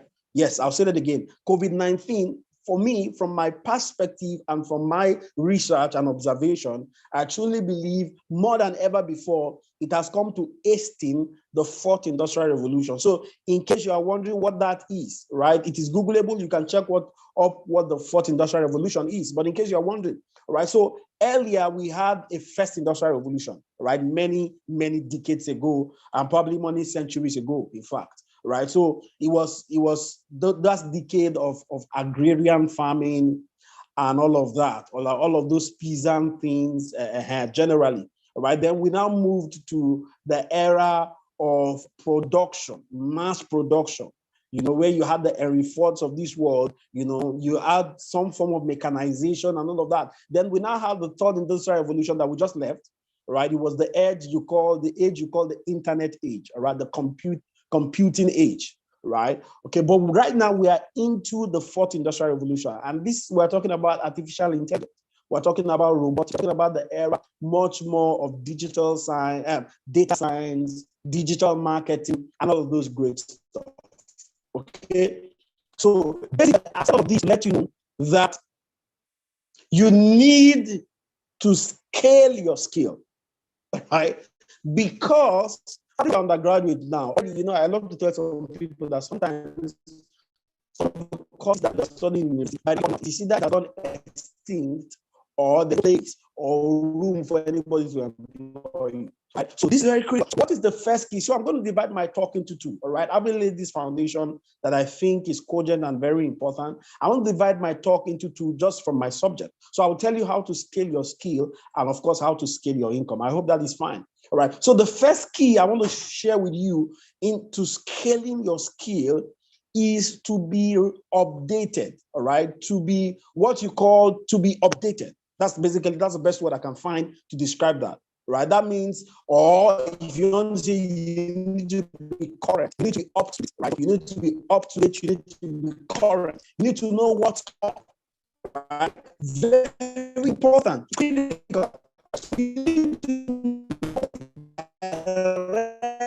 Direction is relevant to our world? No, right? If it is still relevant, how long can it stay its relevancy?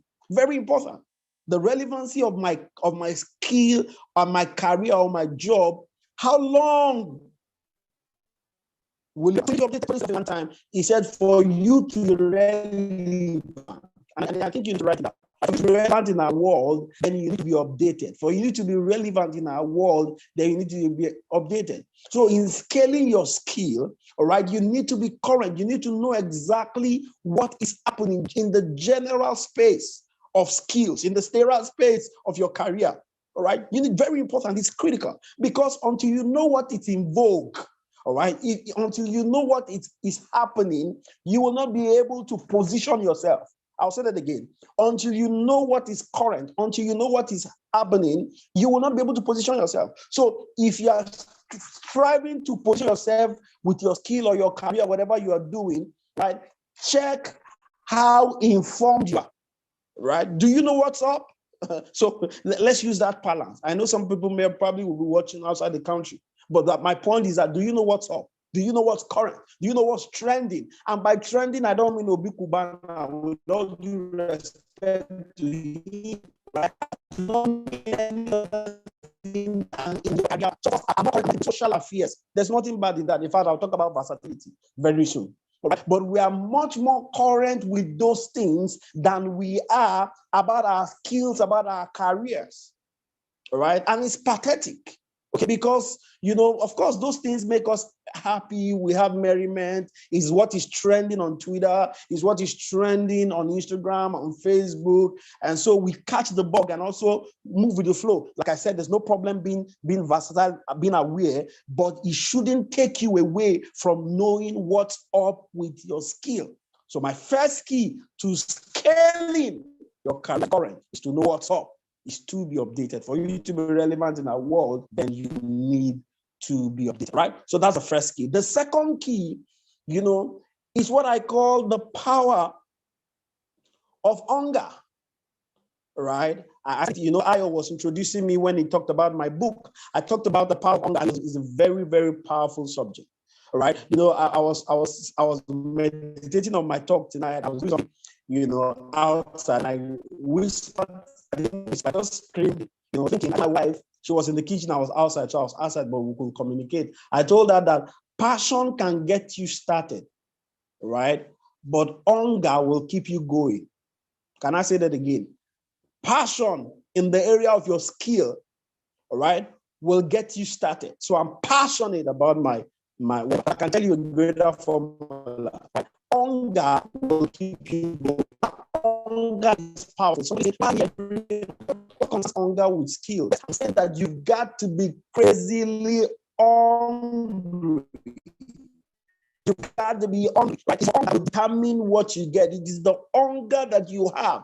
See, Tony Robbins said something once. He said, I've taught many principles in life. I know many laws, but there's almost no one, I'm just paraphrasing him now, that beats the principle of hunger. All right. So how bad do you want to grow? How bad do you want to improve? How bad do you want it? Permit my language, right? Is it a must-have or a nice-to-have? Is it a must-have or a nice-to-have? Right? Very, very, very, very important. All right. So many years ago, Sheikh Al-Maktoum, Bill Al-Maktoum, I love to use this when I talk about this powerful hunger. Cry for excellence, powerful.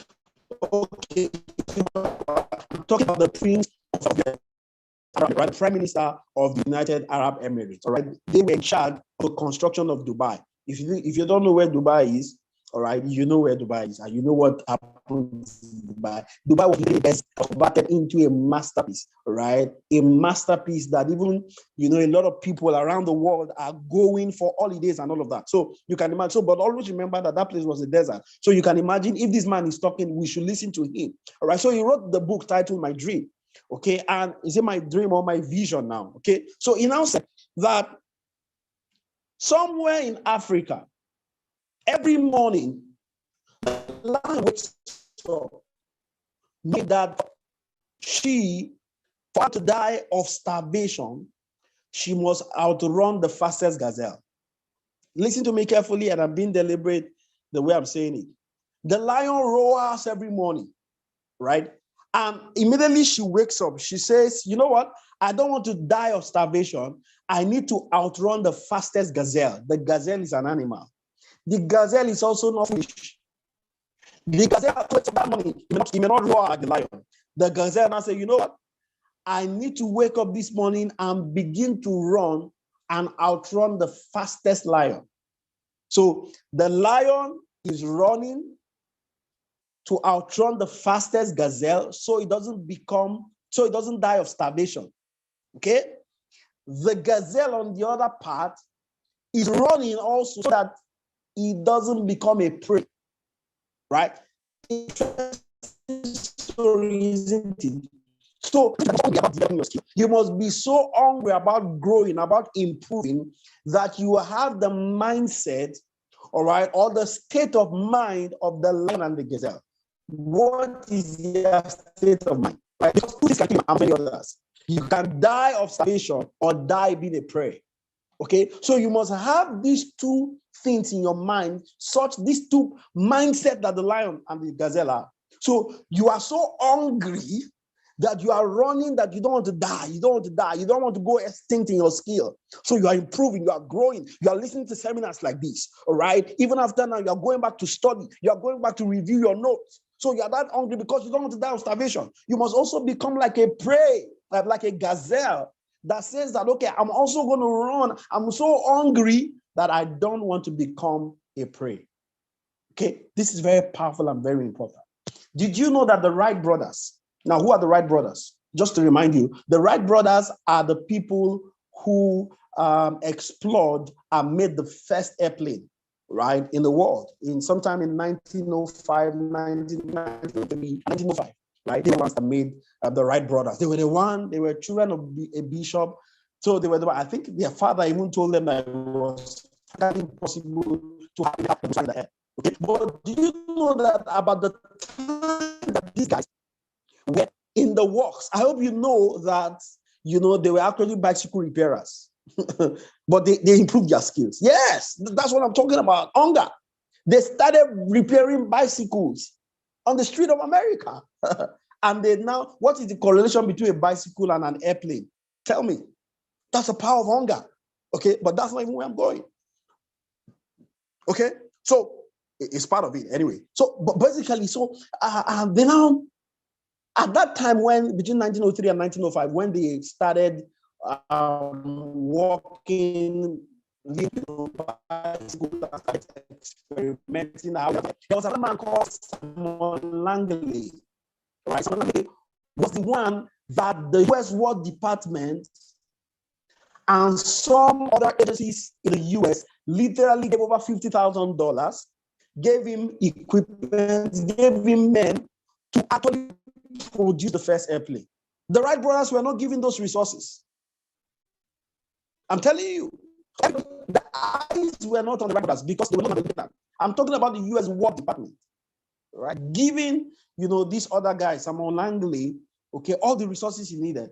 But you see, what the Wright brothers didn't have in resources, they had in hunger. I'll say that again. What the Wright brothers didn't have as resources, like Langley had, they had hunger. So what they had in hunger battered their dream. So I know that your complaint is that probably you have limited resources. I just give you an example right now. I just give you a practical example right now. This is very practical and this is very, very important. You must understand that the power of hunger is critical in this journey. I give one more illustration.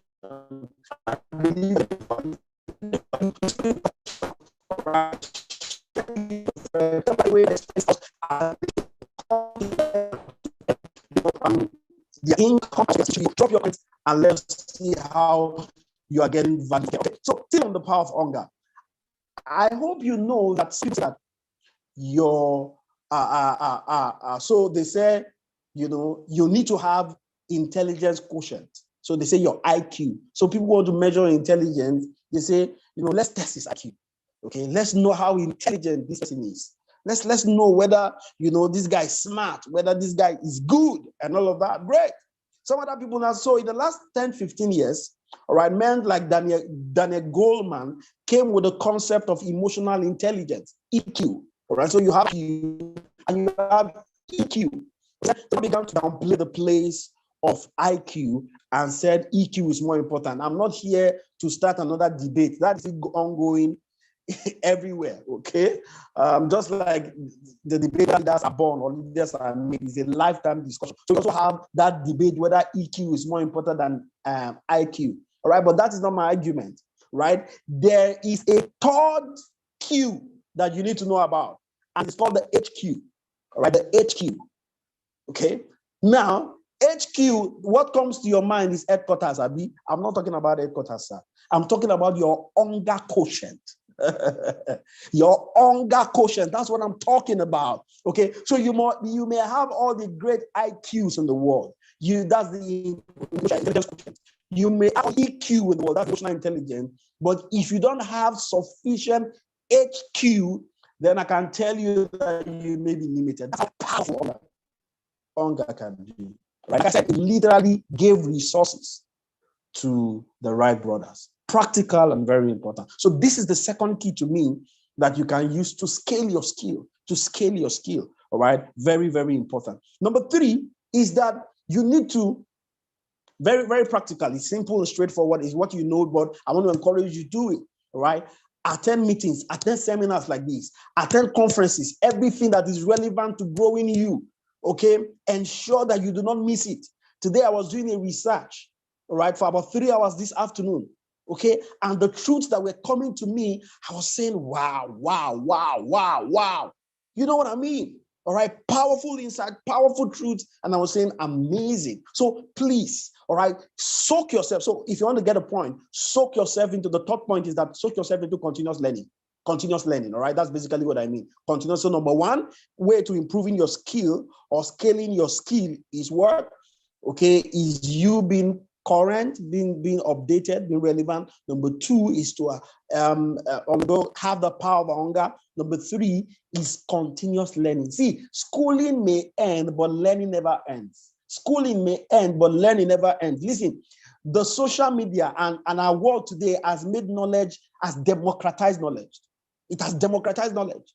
So you can literally say tonight, I want to go on some learning site like Udemy, like Allison, all right? I want to learn about this thing. I want to learn literally, okay? So it's very important. So it's beyond the certificate now. Beyond the certificate, it's the skill that you are getting. So you must be open to continuous learning. Continuous learning is critical and important. Have that appetite. See, listen, Tim Notsky said something once. He said, the illiterate of the 21st century, I'll paraphrase him, is no longer the mama put that you know. It's no longer the woman who said bean cake in the front of your compound. No, that's not the illiterate of the 21st century. He said the illiterate of the 21st century is the person who refuses to learn, to unlearn and relearn.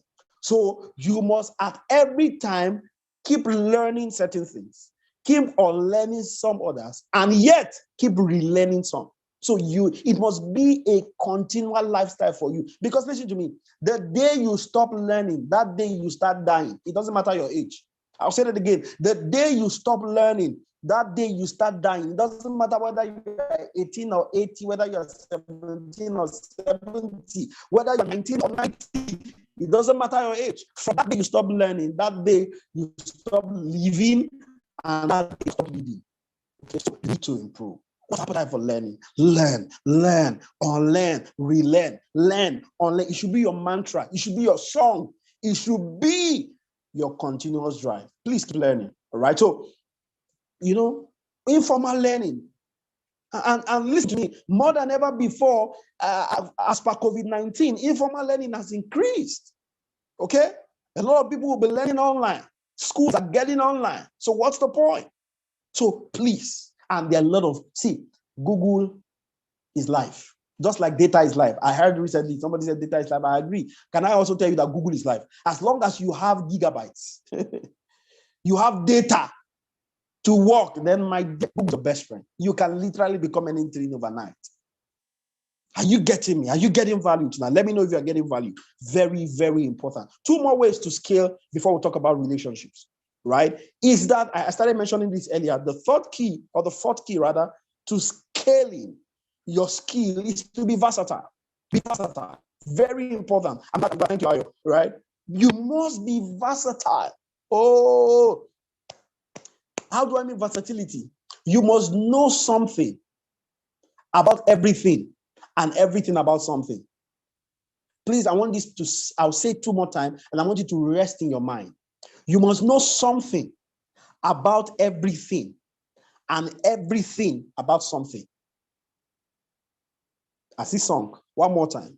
You must know everything about something and something about everything. So it's an area of your skill. Let's say, for instance, you're a digital marketer, or you're a data scientist, all right? Or you are an engineer, all right? Whatever you are, okay? So what it means is that you must strive, like the previous point, to know everything about that your core area. However, know a little about other things. Know everything about something and something about everything. So for instance, now, okay, like I said, versatility is critical. The previous speaker before me was talking about mercy, giving you analysis. Did you know that I had a friend, a colleague, who at one time went for an interview?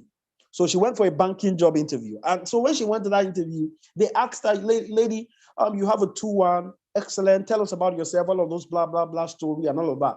Then they now went on to say, okay, if the match was played the night before, can you tell us, right, what the team was, what the scoreline was? God, right? You know, you go for an interview, you have guys chatting away, meeting each other, just gisting, trying to, get tension off their body. Somehow she eavesdropped and had some guy talking about the match the previous night.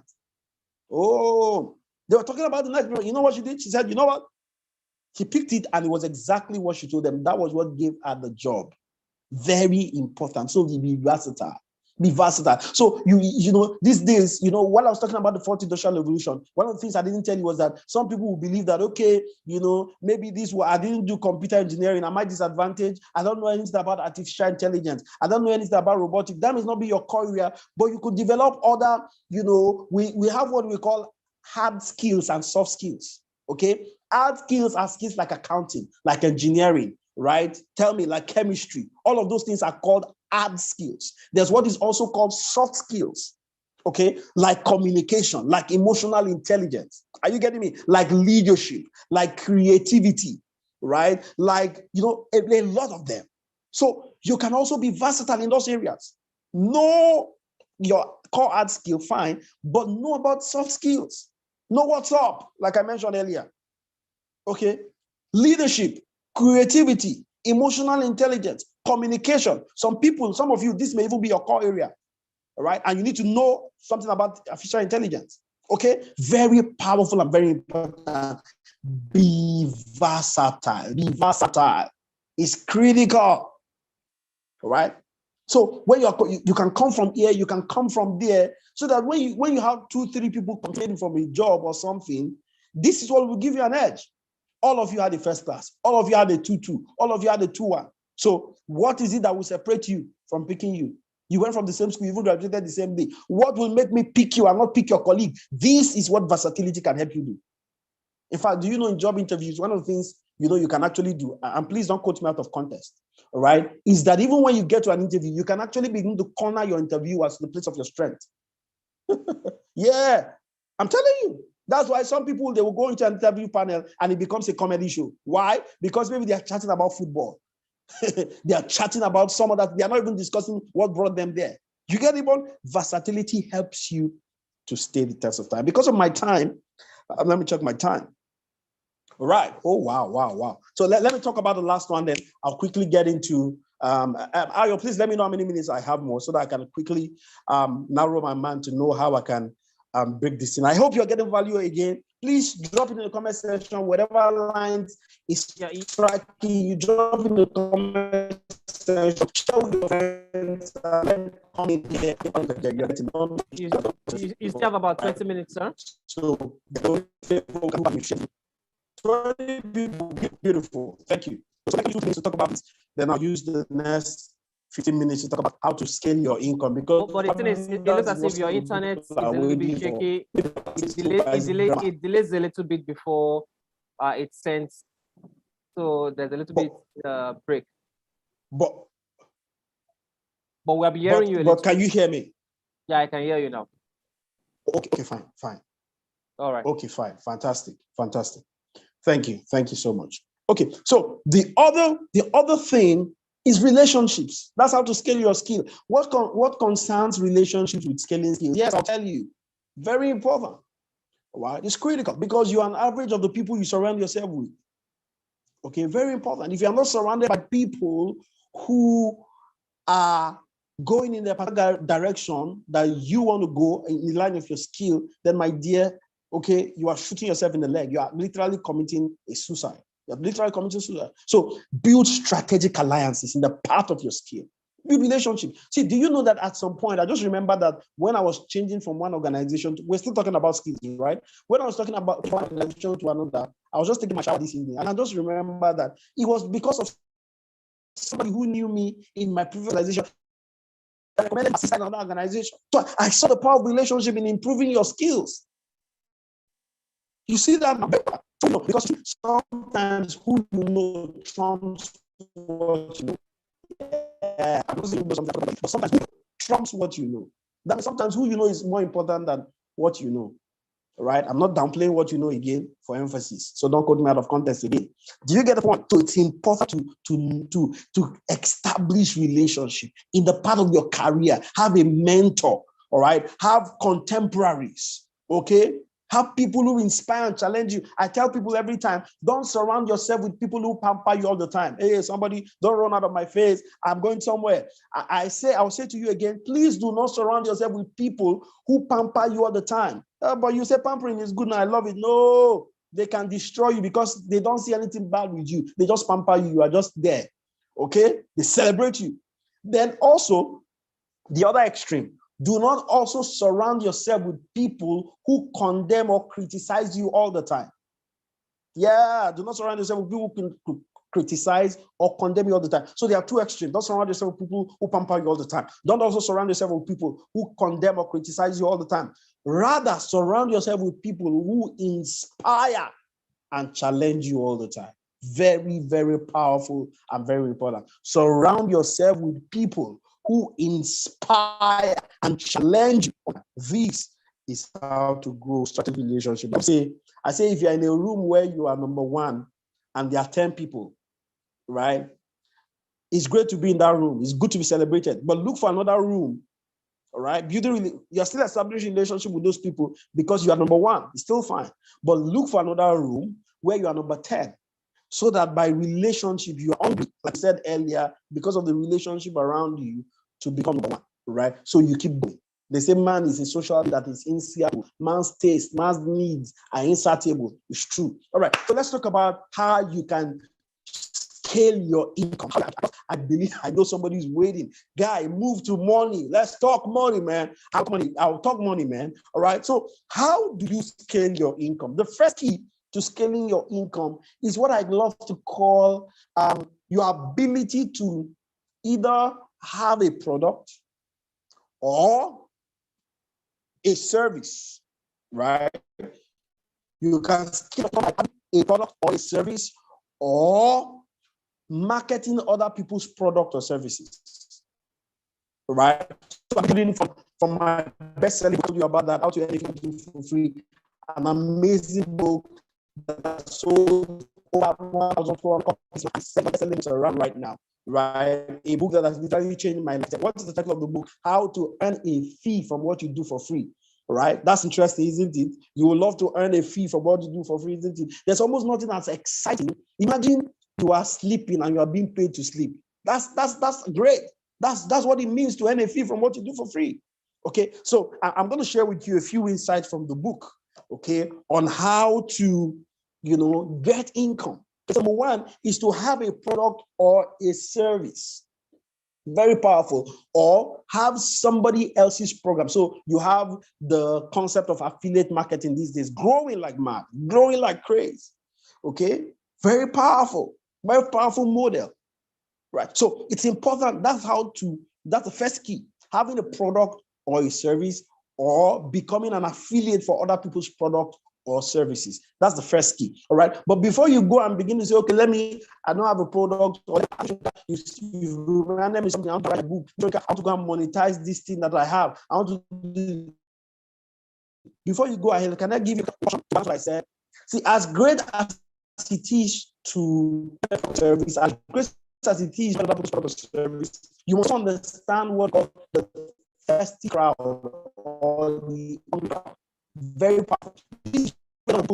In business. Okay, so I thought my product will do it. I thought what I'm selling, I thought I'm a good marketer. I thought it was no. The first key you must understand is that you need to have what we call a thirsty crowd, a hungry crowd. What does it mean? So it means that there's a crowd that already needs your product. So let me make it very practical. I love to use this practical example. Let's imagine all of us were in a room.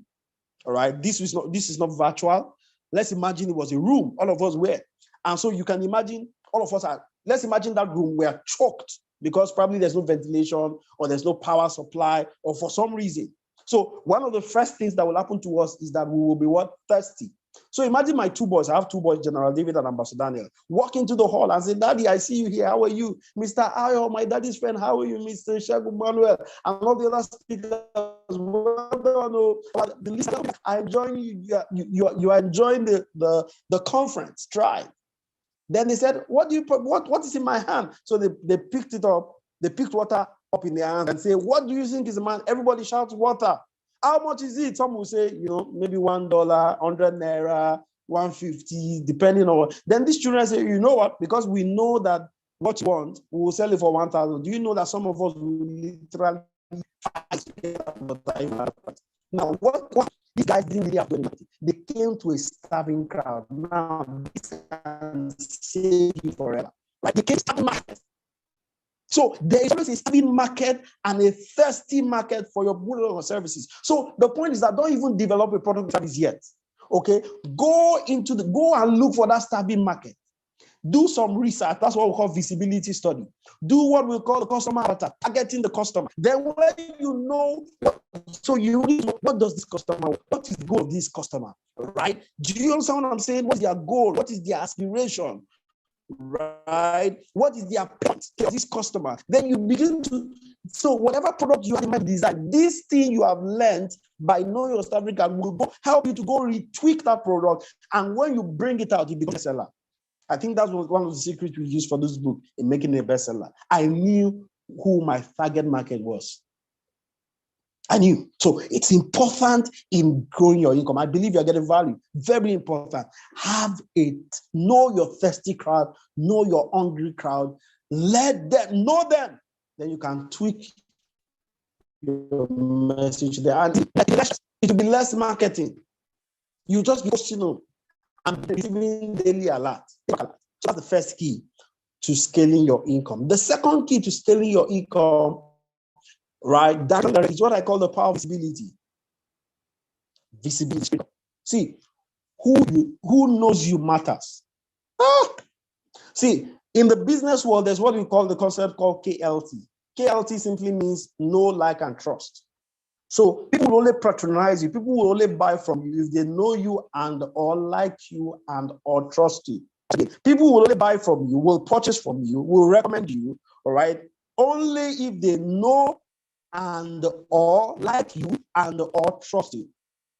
Very important, very powerful. So you need one way to make yourself be known, one way to make yourself be liked, and another way to make yourself being trusted is to be visible. VISIBLE. All right? Who knows you? Very powerful. So I see a lot of people just shouting in the corner. Listen, I've defined best. Best is no longer best. Best is simply the most visible. So let's use for instance, somebody is in Ajegule. The other person is in Oshodi, right? Now, this person, and both of them have the same skill, right? The skill that they can draw their artist, okay? A guy in Oshodi, right, is very good. In fact, he's your neighbor. When you wake up in the morning, you keep praying for him that one day he go blow because he's good, all right? So that is that guy. The guy in Oshodi is very good, extremely good. Right? You've not seen anybody like him, but somehow nobody knows him. He's not projecting. It's just, all those local things. We don't like to show ourselves. When our time comes, we will come. Voila. Then you have the other guy in Ajegule, the same skill with that guy, but he's not as good as the guy in Oshodi. Are you following me? The same artist, but he's not as good as the guy in Oshodi. However, this guy in Ajegule, even the little he knows how to do, I'm not supporting mediocrity, but somehow he's always out there. He's on the street shouting, doing music so that people will see him. Do you know that it doesn't matter how great that Oshodi is, it is that we know we will refer to as the best. Is the guy we know, even though I know that the guy in Oshodi is the best, but because we don't know him, we don't see him as the best. So can you see that some people you look at best, it's not because they're best necessarily, it's because those who are best are not showing up. So basically, I'm saying that you need to show up, because it is when these guys show up that people can patronize him. Show up. See, listen, I know that there's some people have this humble, I want to call it false humility. We don't like to show ourselves, we are very humble, then be ready to be broke, right? You need to, and I don't mean some shady, some nonsense, unnecessary fame. No, I'm not talking about that. I'm talking about value. You have value, and if you have value, man, don't keep quiet. Write this as both. See, write it in capital letters if you are shouting. If you have value, if you carry value, don't keep short. Show yourself. Write this on the screen. Let me know. I can see it. Write it on the screen on YouTube. Show yourself. Punch your neighbor listening to you that this house is getting off. Tell them to show yourself. Oh, from today, I must show myself. You know what? You are a city set on the hill. You cannot be hidden. How can you imagine a man put a candle and goes to put it under his bed? No, he will put it. So you are a city set on the hill. Jesus said, you cannot be hidden, but you must set yourself, right? Your city set. So there are many cities, but you must be set. You cannot be hidden. Then when we see you, we like you. Visibility is as important as I mean. Your visibility is as important. The way you treat your skill, treat your visibility. This is good. The way with all things I told you, improve your skill. Do same and more, even for being visible. So social media has democratized everything. So you can go on WhatsApp today, share stories. Talk about you. Every day, there's almost no day that passes that I don't talk about this book on my WhatsApp status, on Facebook. If you are tired of me, you better get out of my way because I'm not going to stop. I want to be visible. Very important. And see, be intentional about it. Ensure that you do certain activities every day to know more people and to allow more people to know you every day. Be intentional. See, I'm telling you, I know your day will come. I know your time will come, but before that day comes, be intentional about letting people know who you are and knowing more people is critical. This is very important. All right. So maybe one more point, then I call it a night. So I have 7 minutes to go. 1 or 2 more points. So remember, I said your income, number one, you must have a product or service or have other people's product or services that you are pushing, right? Number 2 is that you need to be visible. Show yourself. That's the summary. Number 3 is that you need to market yourself. Now, before I go okay, let me talk about that. Market yourself. See, I said it on Facebook the other day, it's also in the book. I said, see, you may have a chief marketing officer in this line, right? But you must be his chiefest marketing officer. Yes, very intentional with that usage of word. You may have a chief marketing officer in your business, for your business, but you, my friend, must be your chiefest marketing officer. Very, very important and very critical. You must be a shameless marketer. You must sell. Come on. See, anybody says they cannot sell, as long as you can talk, my friend, you can sell. Just develop it. It's a skill. It's a skill that can be learned. And there are 2 things about a skill. A skill can be learned, it can be improved. A skill can be learned, any skill can be learned, it can be improved upon. So marketing is also a skill.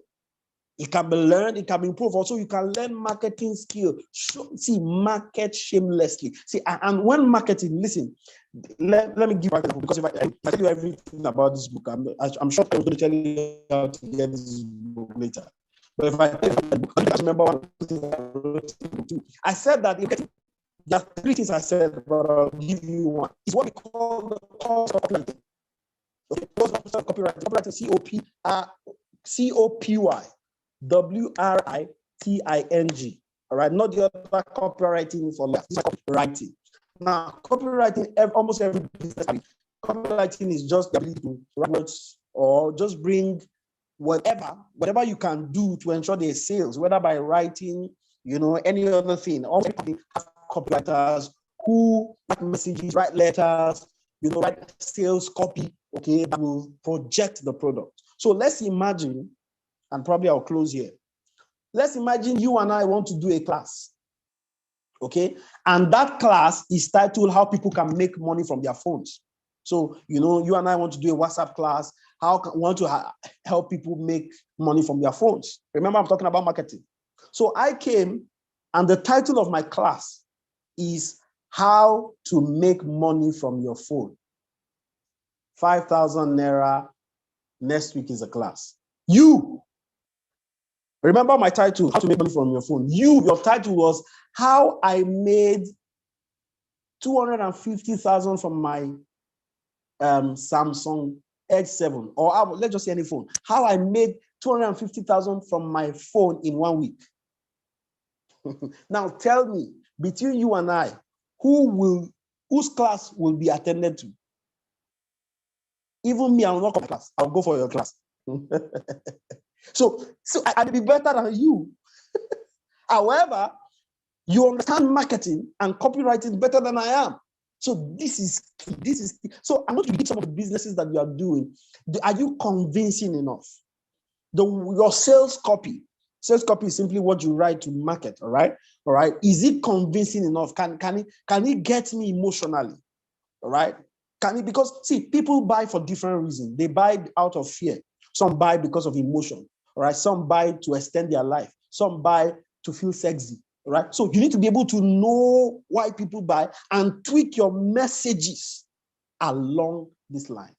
All right. This is very important and this is very critical. As I close, I summarize. How do you improve your skill and how do you scale your income? Number one, to understand that you need to current. Right? Number two, you also need, to have the power of hunger. Right? Very critical and very important. Number three, you need to be versatile. You need to be versatile. Number four, you need to build strategic relationship. Strategic alliances is very critical in your journey. Then how do you scale in your income? Have a product or service or have other people's product or services. Number two, be visible. Let's know you. Until we know you, we may not be able to buy from you. All right. And the other thing is that I mentioned that you must market. All right. Shameless selling. And I wish you the best. I can't wait to share in your testimony. Ayo, take it away from there. God bless you. Yes. Oh God. Guys, this is a lot of information that it might be making your head. Actually, what is advertisement? The guy was reading and he was typing and he was reading and he was typing. And it got to the time that the hook on his cap just went pop. That means that the brain has accommodated a lot of information and it just needed to what? Expand. Now, understand this. We just learn how to what? Scale our skills and scale our income. Let me tell you the truth. You cannot make money. All right, let me put it in this way. The degree of your income is determined by the degree of your skills. Let me say that again. The degree of your income, how much you make, is determined by the value of your skills. You cannot just be saying that you want people to pay you, You can even see the way Nigi sets it out. Like, you need to learn first. You need to have the knowledge first. You need to have the skill first before you cannot say that you want to even promote yourself. Because when you are marketing yourself, you are doing it shamelessly. You have to bring people through the funnel.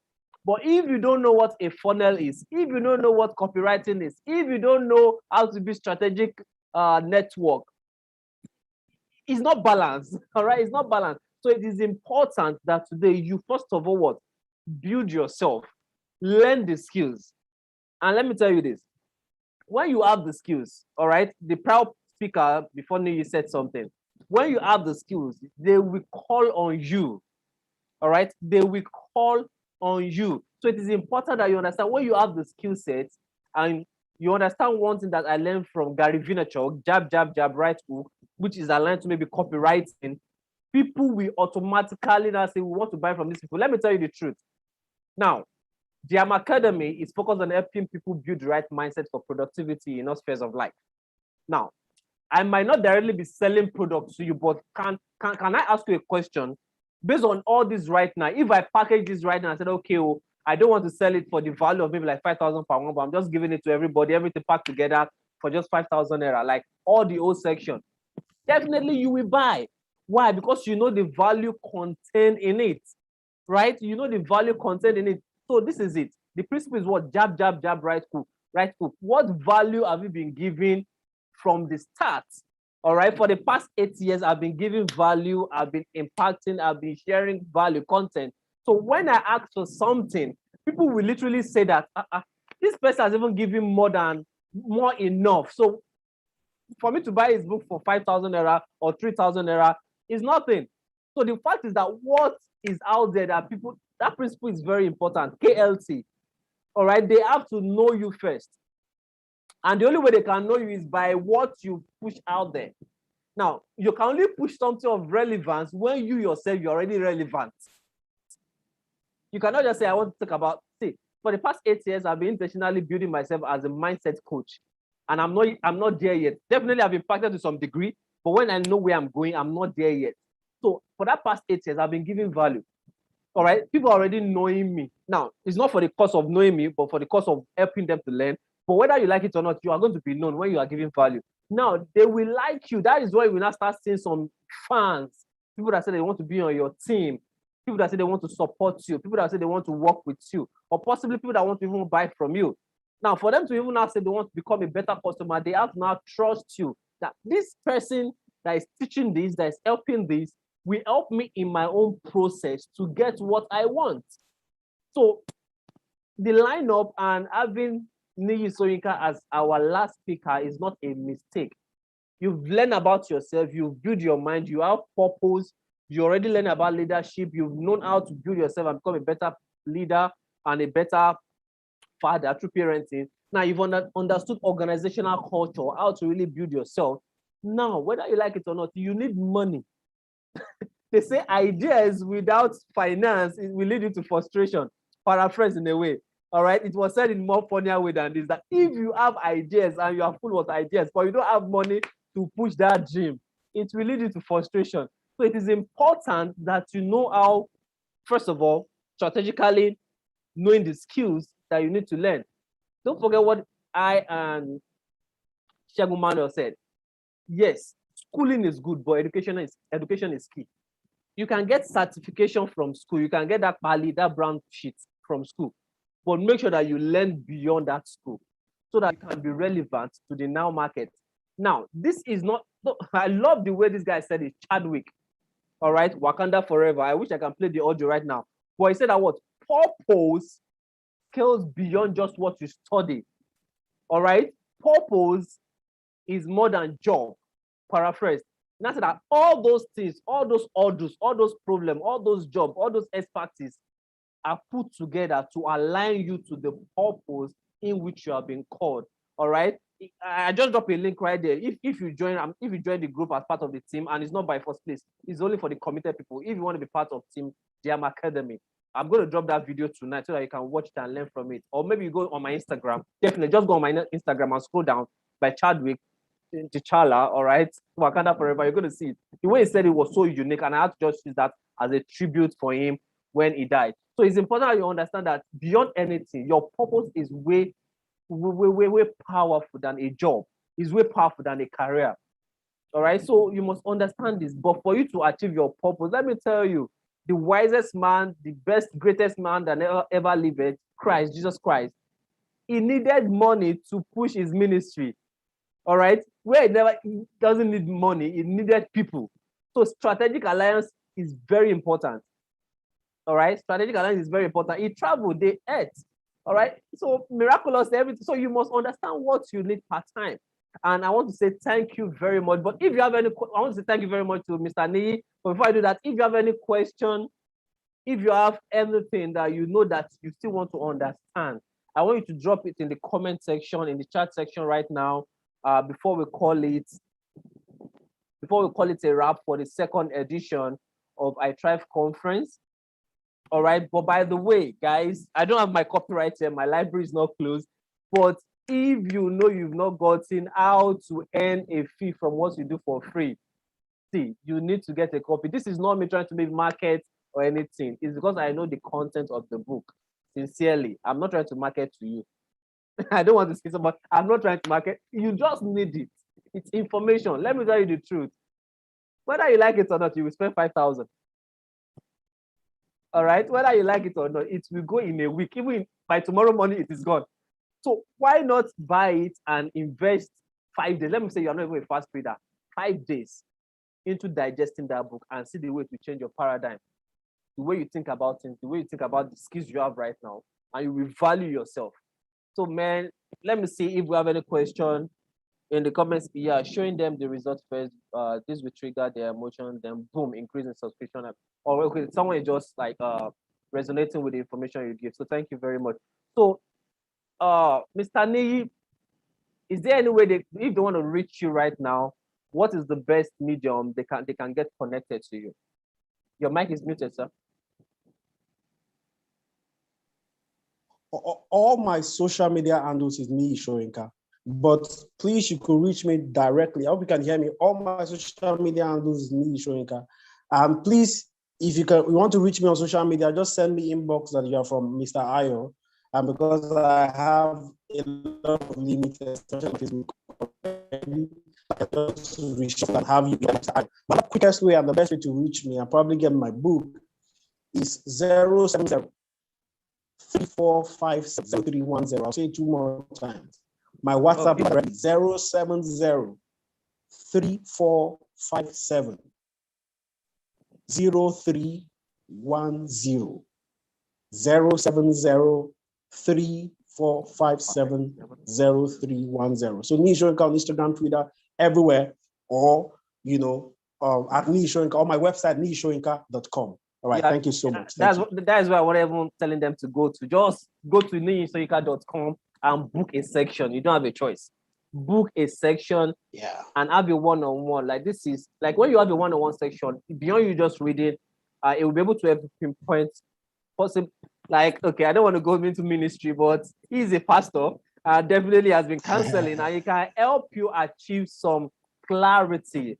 All right, some clarity to what you need to have. I'm going to be dropping that in the chat section, his phone number, to his WhatsApp, so you can just connect. All right, but understand that time is of must connect to the best of our ability. So please make sure that when you're reaching him on WhatsApp, you are connecting because you want to connect, not just because you want to like check and brain steal. All right, make sure you connect to the best of it to make the time valuable. So thank you very, very much, Mr. Niyi. Thank you for sharing this with us. Thank you for impacting us mentally. All right, I can't say how I can't quantify the value of appreciation I have right now, because to the general viewers, none of the speakers collected a dime, but they want to impact you. They want to like touch one person so that one person can touch another person. Like I know hundreds or millions of people I will not be able to reach physically, but can I reach one person that will reach another person? That in the next 10 years, it has reached to maybe like close to like hundreds of thousands of people? Yes. So I believe that when we know better, we can do better. And if half of Nigerians can do better, imagine what it will do for our nation, for our continent, for the world at large.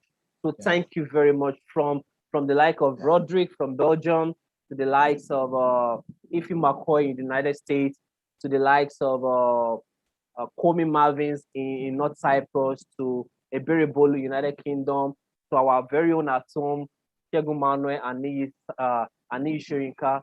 Thank you, and thank you. All right, we appreciate you. I want to say thank you so much. And I'm very sure that this content are going to be available to you.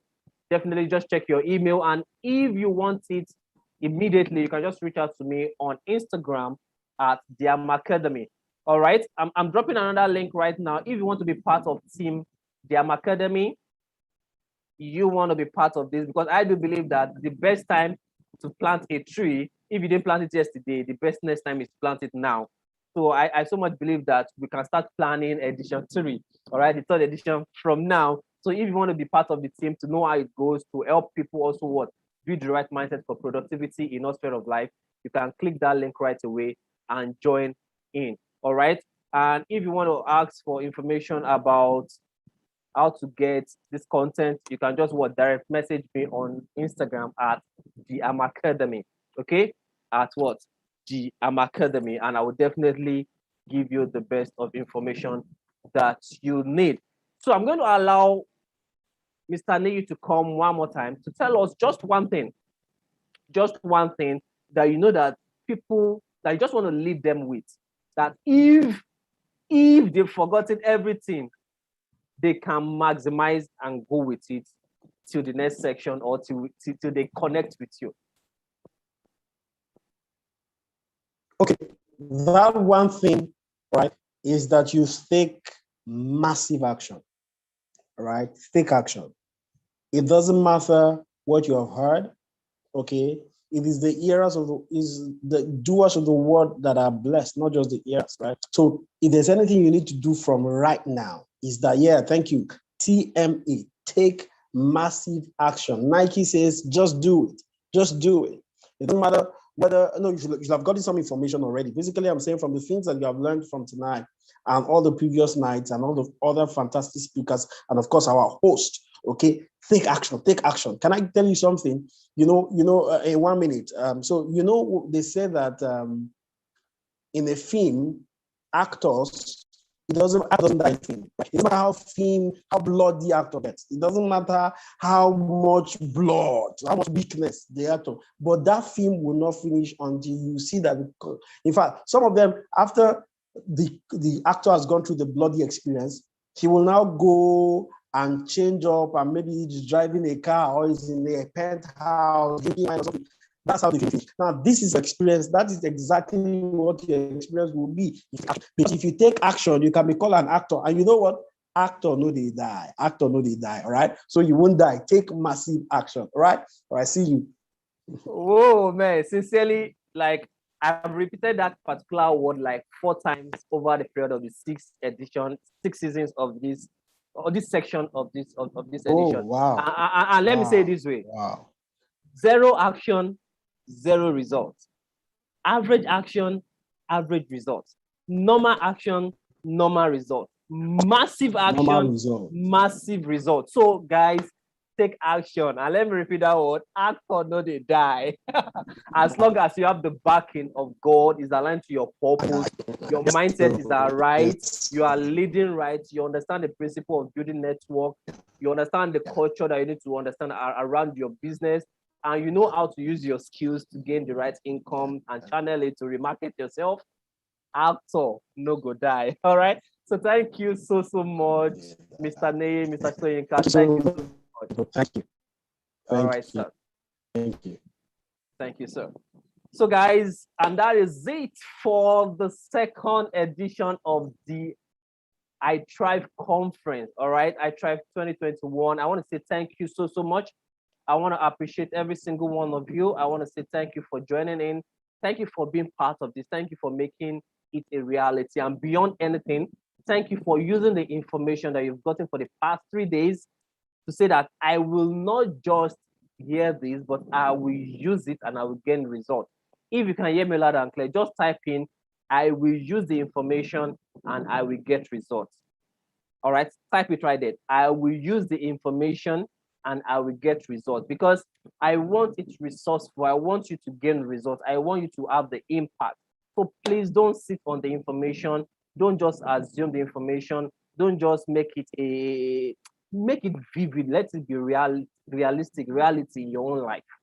That you are not just, I've heard a lot of information. No, action matters.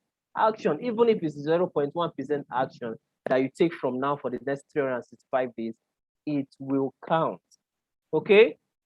There's a saying in Africa, or like the Yoruba adage, Mawu Agwalago, she share, like, don't use another person's time or wristwatch to work. So know what you can do, but move to the next level to thrive without limits.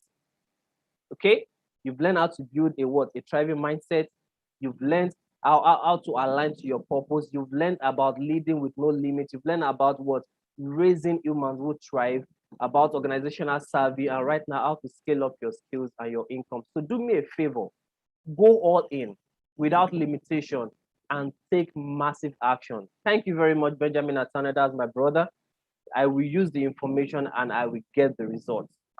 See, that is an affirmation to yourself. Telling yourself that you will use the information and you will get results. It's very key. So thank you so much. Thank you for being part of I Thrive 2021. Thank you, Vic. Thank you, Paul Anthony. Thank you. Thank you that you are blessed. Now, let me tell you this. The best way you can pay me is for you to get results. Okay? For those that want to have access to the content, we're going to be sending you emails. If you did not register, you will see it on our social media, on the Academy. You can just click on the link. It will take you to where you can get it, all right? It's going to be affordable, very affordable for you, okay? Those 6 packs section, with every single one, is going to be edited for you to have it in audio version as well. So guys, imagine it having it in video version. audio version that you can listen at a go, and you have it at a very subsidized rate of just 5,000 naira. So it's going to be, and by the way, let me tell you this, every dime, and this is not because I want to market, every dime of those income is going into Impact 1000. And for those that don't know Impact 1000, Impact 1000 is a project to help 1,000 out of school children get education. All right, we're helping them from primary 1 to primary 6. All right, so far we've started, about 3 of them already gotten into that project. So we want to do more, we want to help people over the period of 6 years. And we believe that you can do that. So 5,000 for the package of audio and video of this program for just 5,000 naira, and you are as well just helping a child get into school, getting education, so that they can know how to live their life. At least basic education is key, and they can have that to themselves. Thank you so much. Thank you to Roderick. Thank you to Ife McCoy. Thank you to Komi Marvin. Thank you to Ebere Bolo. Thank you to Shegun Manuel. And thank you to Nii Shoyinka. You guys are the real MVP, and you made this a great success. So do have a nice one. And this is my one word, or should I say my sentence, my mantra, out of my what? Out of my one word, which is strive. For those that know, they know it's strive. But this is the sentence and my mantra I go by. And that is what? Always strive towards greatness. All right? No limits, always strive towards greatness. And definitely you're going to be hearing about iThrive 2022 very soon.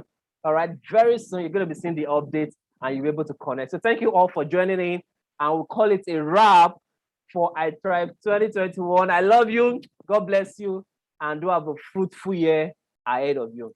Bye for now.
dance,